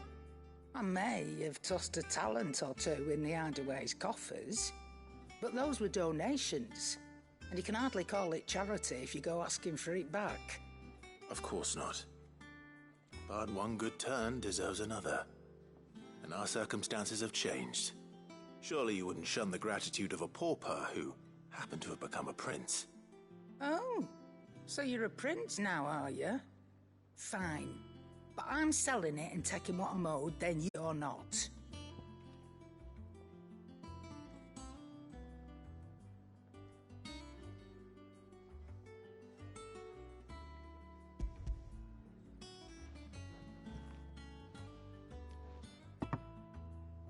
Where'd you even get this? A decent trader might nab 1,000 talents for a star ruby. A canny one, meanwhile, might claim it were nicked from the belt of Sid the Outlaw himself and ask twice as much. Might be I already have a buyer in mind. Might be you even know her. A fine continental maid whose beauty's only eclipsed by a guile in commerce. You wouldn't mind, would you? Not at all. Just be sure to tell her that it's always a pleasure doing business.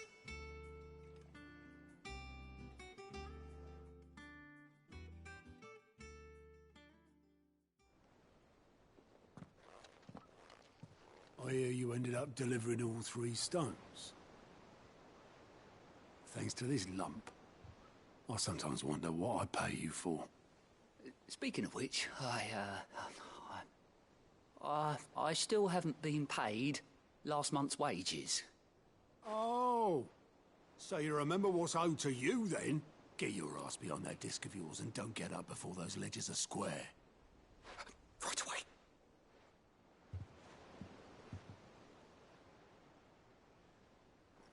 I've seen that before. Yeah, yeah. Plenty of times. It was the only goblet Sid ever used. Either out of habit, or because the filthy sod couldn't be bothered to find a clean one. I knew so little about him. Like most people. Martha and the Dame both seem to have fond memories of him. I bet they do. How long did you know Sid before he... Before he died. 20 summers, give or take. Back in the day, I was a purser on a trade ship, which is where I met him. He bought passage to... I forget where. But having nothing better to do on the long nights, we set up drinking island rum till the morning bell dragged me back to my duties. Quit my post not long after that. On account of making a fine maiden's belly fat. But me and Sid stayed close, promising we'd one day sail the seas again. That was before fate stepped in and said she was having none of it. The magic woke inside my son soon after his first name day, and there was no hiding his knack. Couldn't you and your family have... My family were the ones who summoned the constable, wanted the monster taken away. I couldn't turn my back on him, forget what I felt, and I couldn't for the life of me understand how they could. Luckily, Sid was of the same mind as me. It was him who stood beside me when all I wanted was to tear the whole world down. Him who cried for me when I had no tears left of my own.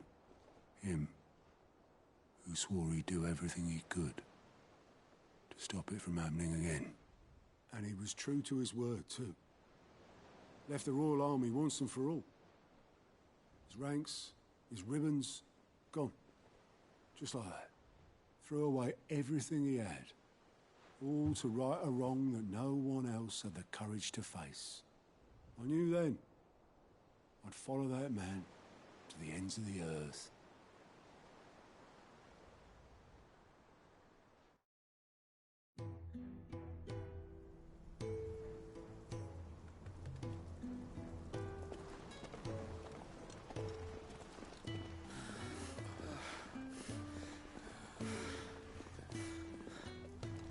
He was always too clever for his own good, was Sid.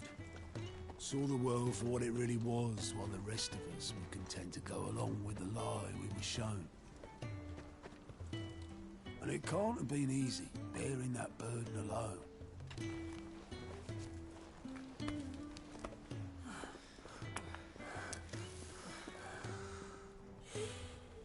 But he didn't let it stop him. He never lost faith in what he believed was right. And that gave us faith in him. Faith he'd steer us true. So I swore to myself that I'd always be right behind him, ready to catch the stubborn sod, if ever he should fall.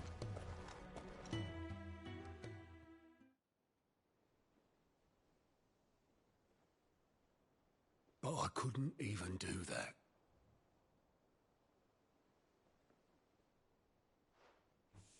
Ignore me. Just the ramblings of a tired old man. Leave that lot. I'll tidy it up in a bit.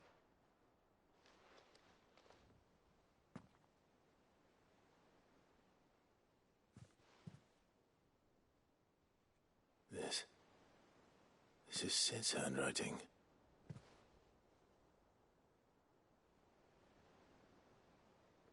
Dear Otto. I may be drunk, but I wanted you to know this place would be fucked without you. Love you, you grumpy old sod.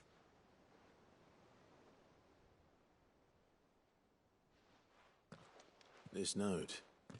Hmm? What about it?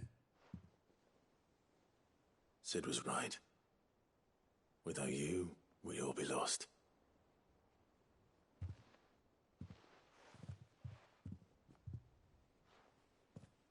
He should have bloody well said so then. Just once. Before he went. But then, why would he? Him, or anyone? I'd only have told him to piss off.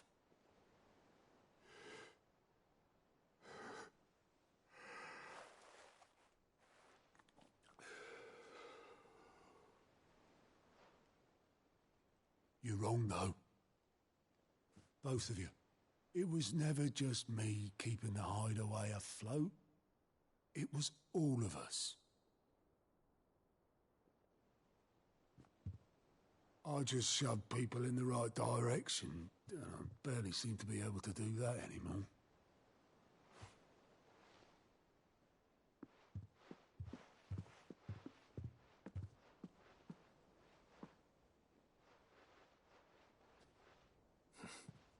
Would you rather goat were at the helm? Well, maybe I've got a few more years left in me. I'm going to hold you to that, Otto. Before you go, Sid would have wanted you to have this. But that's... This'll do me just fine.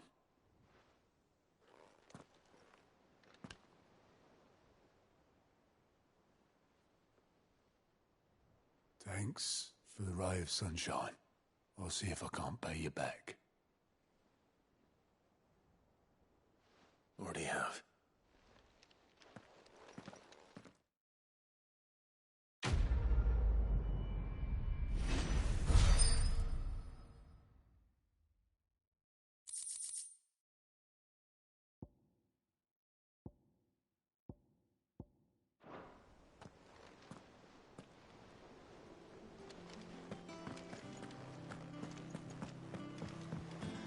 Mid told me she was building a ship.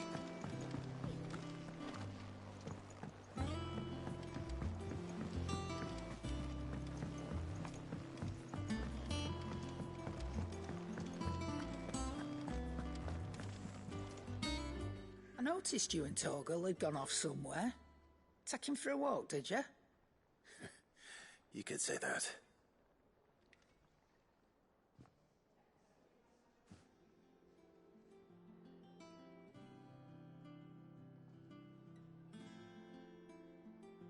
So, Molly's leftovers weren't good enough, eh? That'll teach me for treating you like you're still a pup. All right, no need to shout. Now we know what you're after, I can see about getting some in.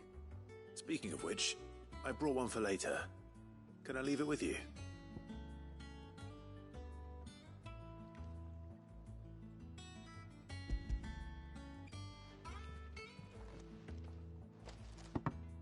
You can, eh? I'm nice like that. In return, you can thank Tomes for me. The bloody know-it-all. I was just on my way to see him.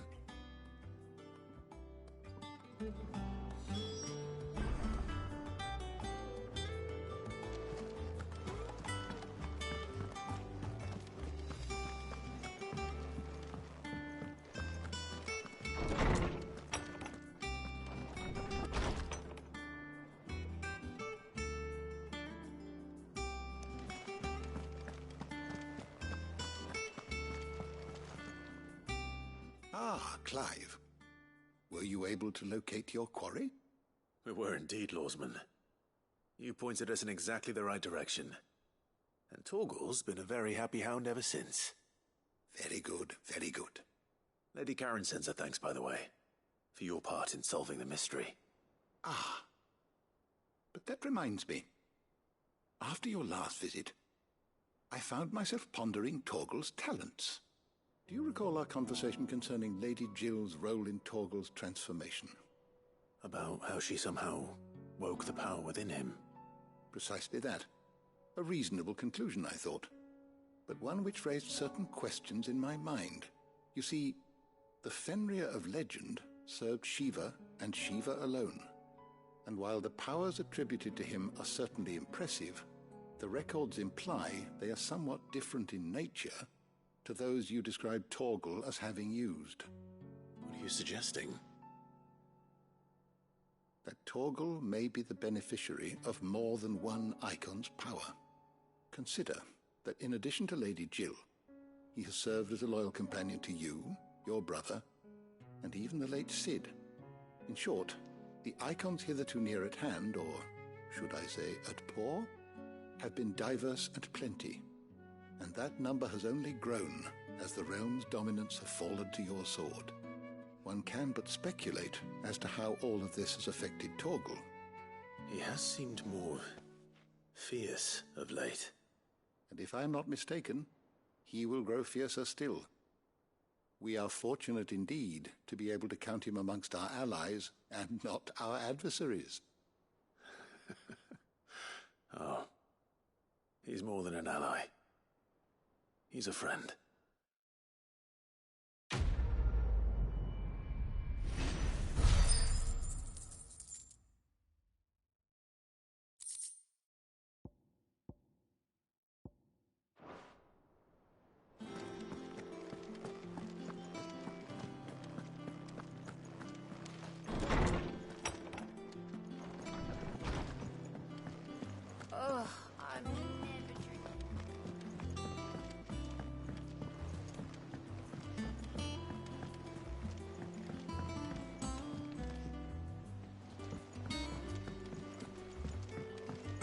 Told me she was building a ship.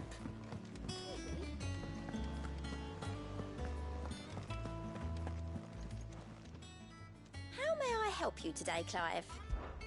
Come to claim your just desserts?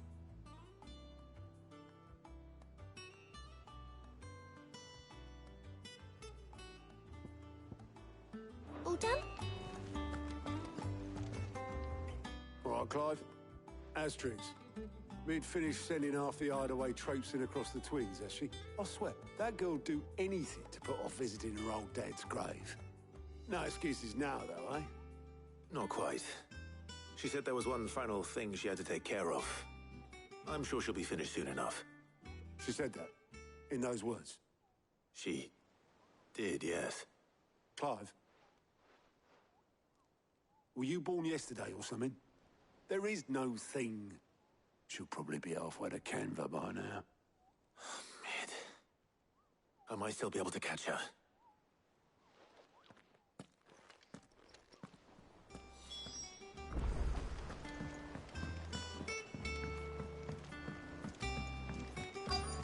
Is that the thing Toes helped? Obelith, have you seen Mid? Yep. In a boat. Going that way. Then I'm too late. You in a hurry and all, are you? Oh, I offered to take her across, but she wouldn't wait. Just paid for a dinghy and rowed off. Oars going like the clappers. Got some life in her, ain't she? But anyway, I was on my way up to see you, as it happens. Got a letter for you. Urgent, by the sound of it. One of your uncle's men said I was to hand it to you in person, post-bleeding haste. And you're here now. Thank you, Obelith. Don't mention it.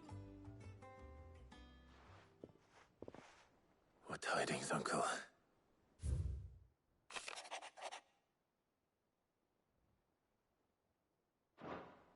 Trouble in Canva.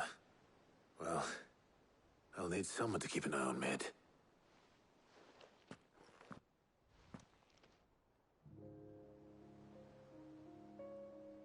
So what? Mid got us to do all the dirty work and then just sailed off into the sunset?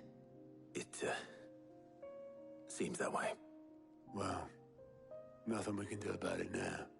But next time you plan on visiting Sid, you might want to tie her to something before you suggest it.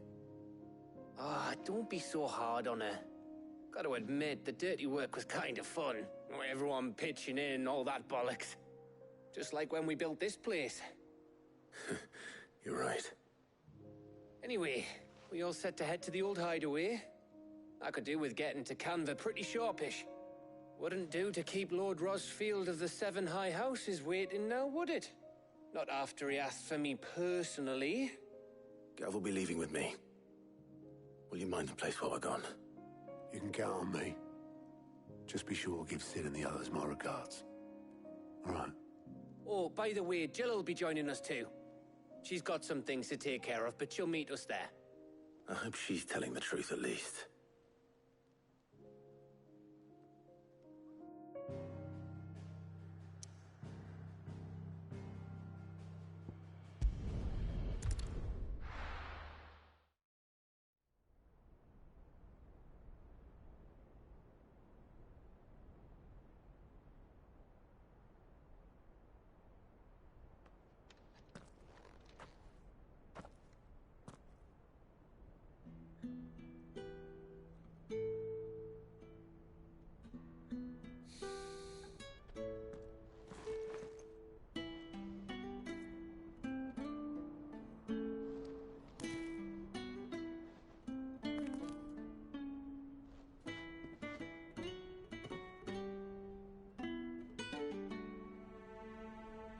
Well, Sid,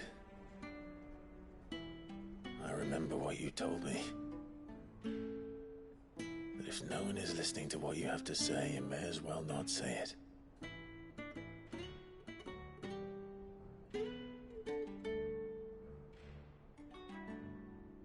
But I will say this, old friend. Hugo Cooker is gone. His shadow looms over us no longer. It's a pity the Phoenix can't be in two places at once.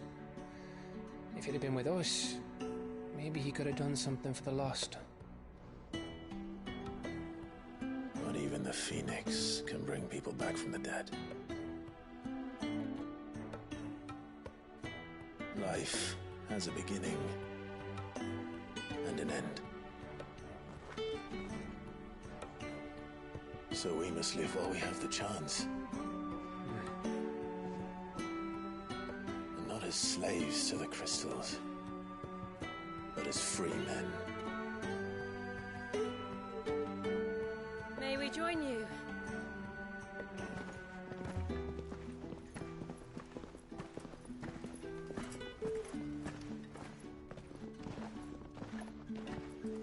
Lady Karen, what a pleasant surprise. I thought I'd drop by and see how you were all doing before heading off to restock my supplies.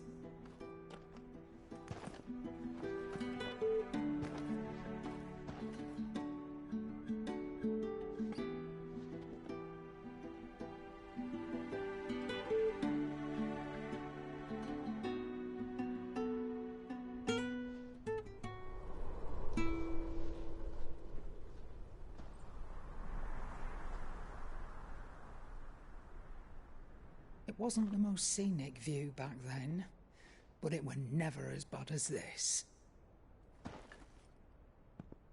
I know. The Blight marches on. And soon, there will be no escaping sights like these.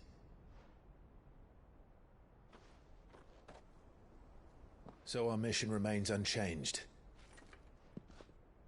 We cannot stop until every Mother Crystal is gone, and their thirst for ether with them.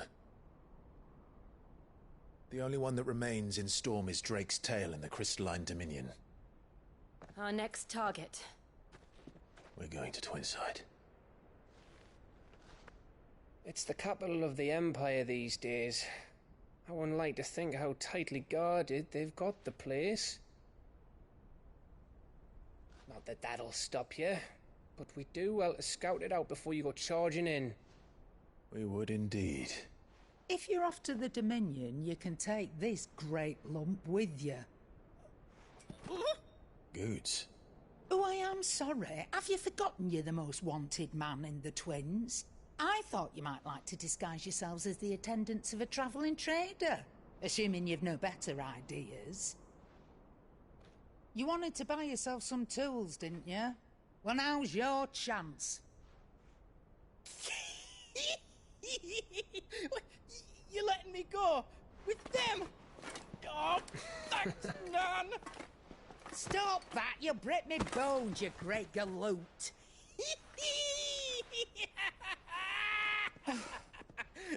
There's a caravan that runs back and forth between the Dominion and the Bocklad markets. It's managed by the Merchants Guild. Just show them Goots' traders pass and you'll be on your way. It'll be a damn sight less risky than footing it the length of the Crystal Road. That's for sure. Thank you, Karen. And glad to have you with us, Goots. Okay then. I'll get me things and I'll meet yous there. See yous down in Bocklad. Get off! Me poor fingers! Jill, you're with me. Understood. And Gav? Already on my way, Captain. Be careful. Aren't I always?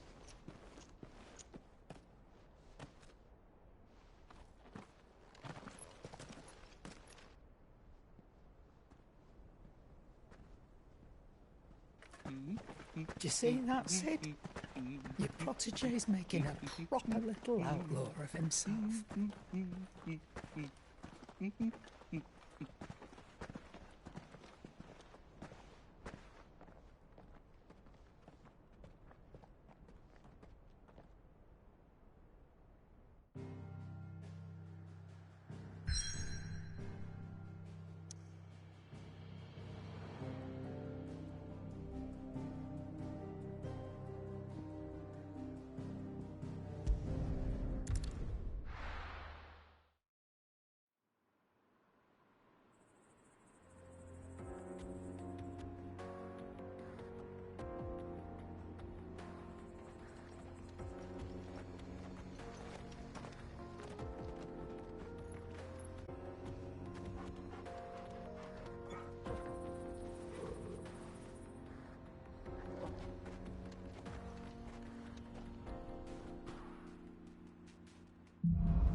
How are you feeling?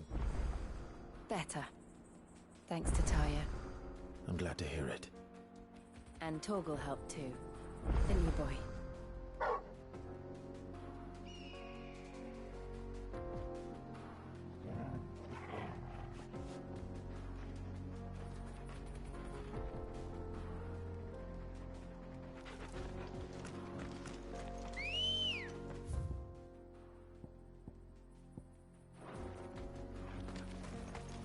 Come on. Fly, Ambrosia.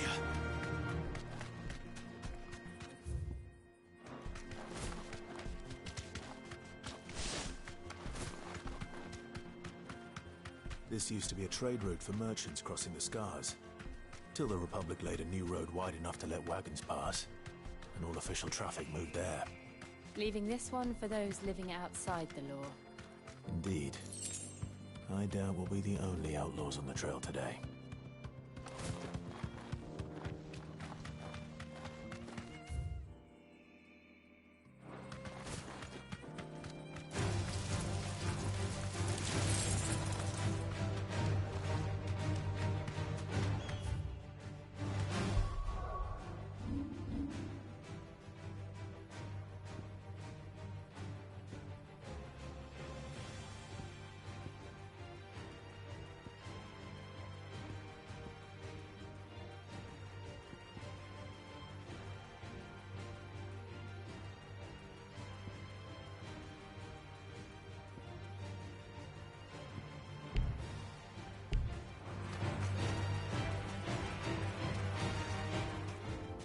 Thanks, girl. Think.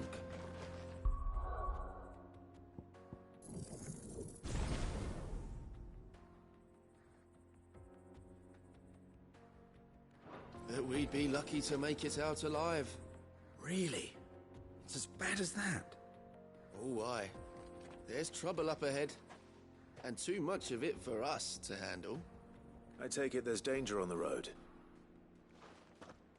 What about this fearsome-looking fellow? You think he'd be equal to the task? Oh, no doubt. Assuming he's willing to hear us out. Well met, friend. My brother and I have been tasked with finding a merchant's missing cart. You seen it by any chance? How does a merchant misplace his cart? Oh, the man's a coward. When he thought goblins might come a-snarling, he ran, leaving his livelihood abandoned in the pass. He sent the two of us to fetch it, but it's gone. Now, I'm not much of a thinker, but I know the work of thieves when I see it. My brother's right on all accounts. And by my estimation, the bastards are lying in wait just down the road. We may have seen our share of action, true, but we've not got the skill in arms to boldly brave an ambush. You, however, have the look of a man who needn't fear a band of backwater ruffians. What do you say? Will you help us out? Chances are they'll come for you either way. But if you promise to lend us a hand, at least you'll pocket a reward for your troubles. Well, if I'm going to have to deal with them anyway. You've clearly got a fine head on those broad shoulders. We're lucky you came along. Now, hoping to make a heavy purse in Bocklad, our merchant friend loaded his cart with as much as it would carry. Reckon he won't be forking over the rest of our fee if we don't find those goods. So, while you're seeing to those bandits, you keep your eyes open. All right. Just don't expect me to drag the cart out of there myself. No. You can leave the cart to us. You just put an end to those bandits and point us in the right direction. You do that, we'll take care of the rest.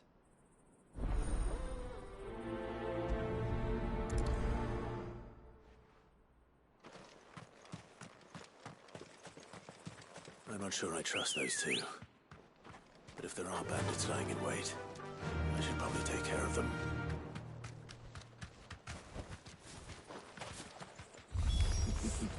Look lively, you lot. We've got guests. These must be our bandits.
That's them dealt with.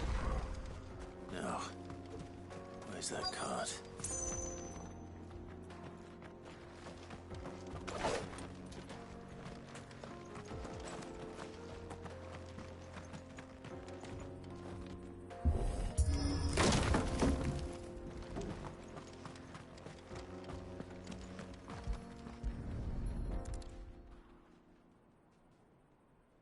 Getting all of this out of here will be a nightmare.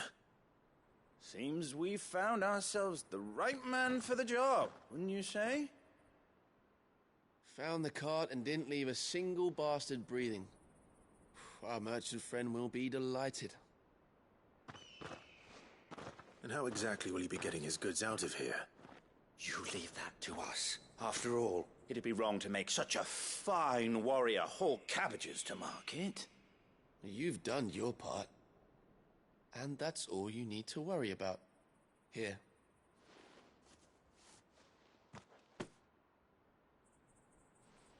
It's been a pleasure. Now piss off. There's no need to be so rude, brother. What if we want his help again next time?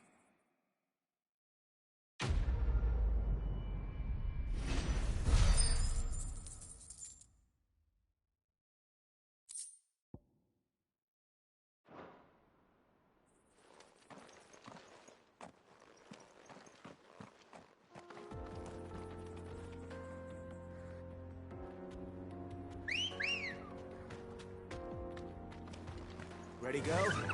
Run like the wind.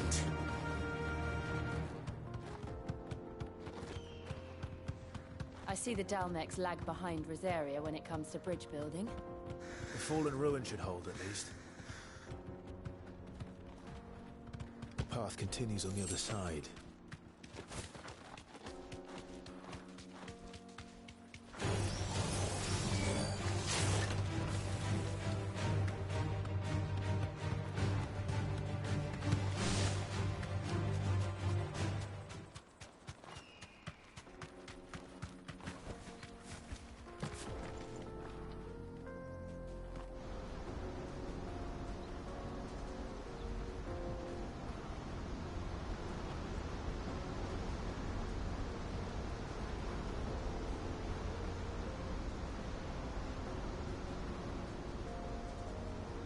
So this is Zemeckis. The land of the gods. It's even more impressive than I imagined. I remember being captivated by the story as a child.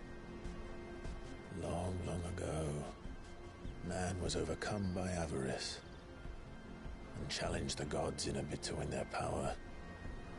The final battle took place here, at these falls. Or so the legend goes.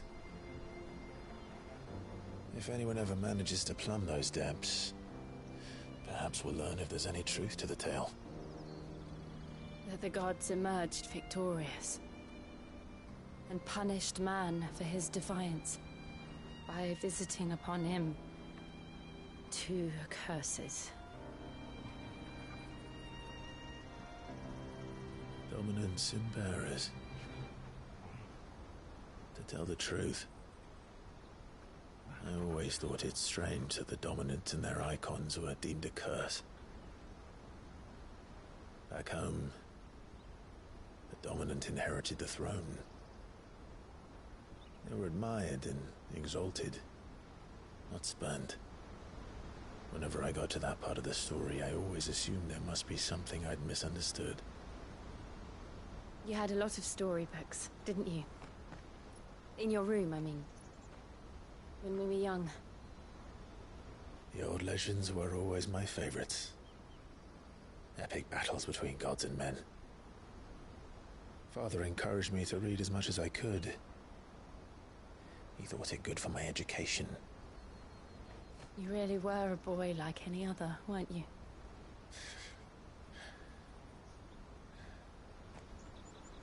Just look at this place.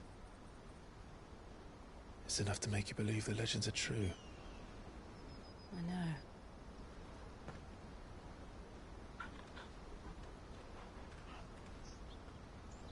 We're not far from Boklad. The road will be busier up ahead. And we'll have to keep our wits about us.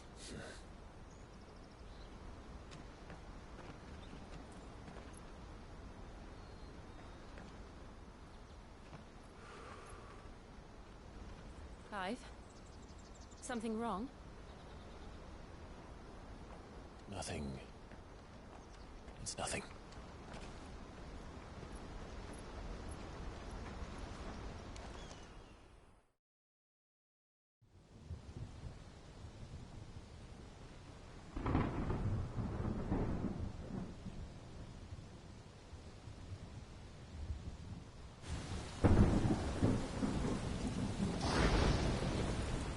I see the reports are true, Father. You have surrendered the throne to Olivier. I have. Emperor Olivier shall rebuild the Holy Empire of Sanbreque.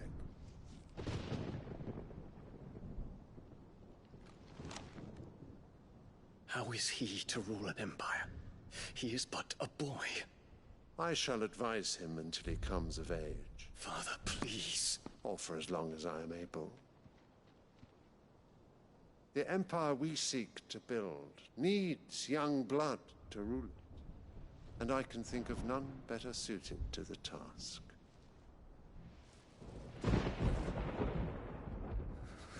There is other news, Dion. Hugo Kupka is dead, and Drake's Fang destroyed. The pillars of the Republic have fallen.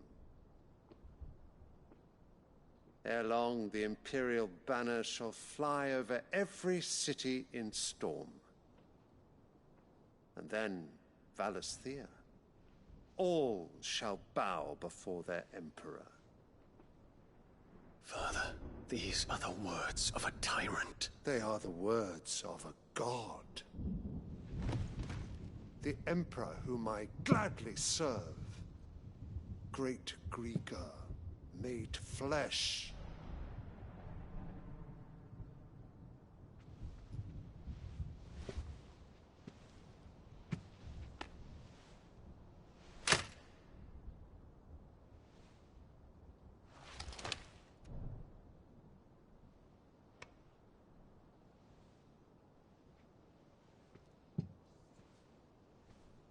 Return to your camp, Dion, and ready your forces. It is time to show the world the true power of Sanbreque.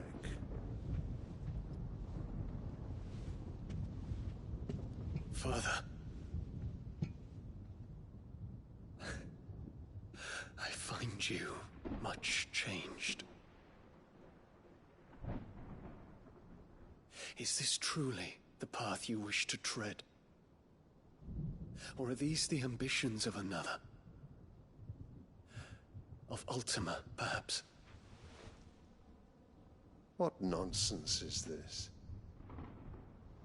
I speak my mind, and my mind only. Though I do owe Annabella thanks for reminding me of certain truths regarding the nature of nations, of rulers, and of the divine. You would trust the words of this traitress? She betrayed her country. She slew her husband. You have ever been an invaluable servant to Sanbreque, Prince Dion. I trust you will continue to serve your Emperor in the wars to come. The canker! Silence! Insolent wretch! You will bend the knee. All else is heresy. Sire, forgive me. This audience is over. Come, your Radiance. The Rowena Syndicate awaits your pleasure. Oh, not another meeting with silly old men. They're so boring. I'm hungry, Father. Can't we have luncheon instead?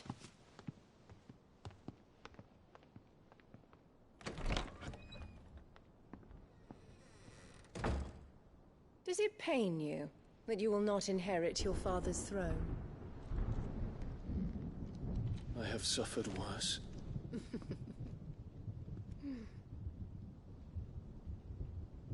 Count your blessings, Dion.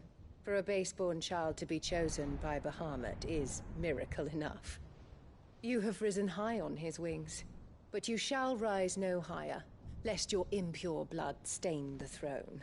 What do you know of my blood?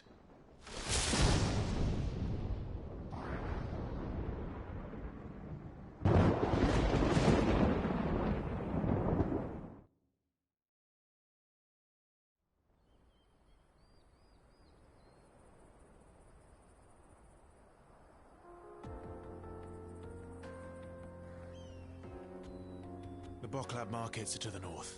We just need to hug the coast.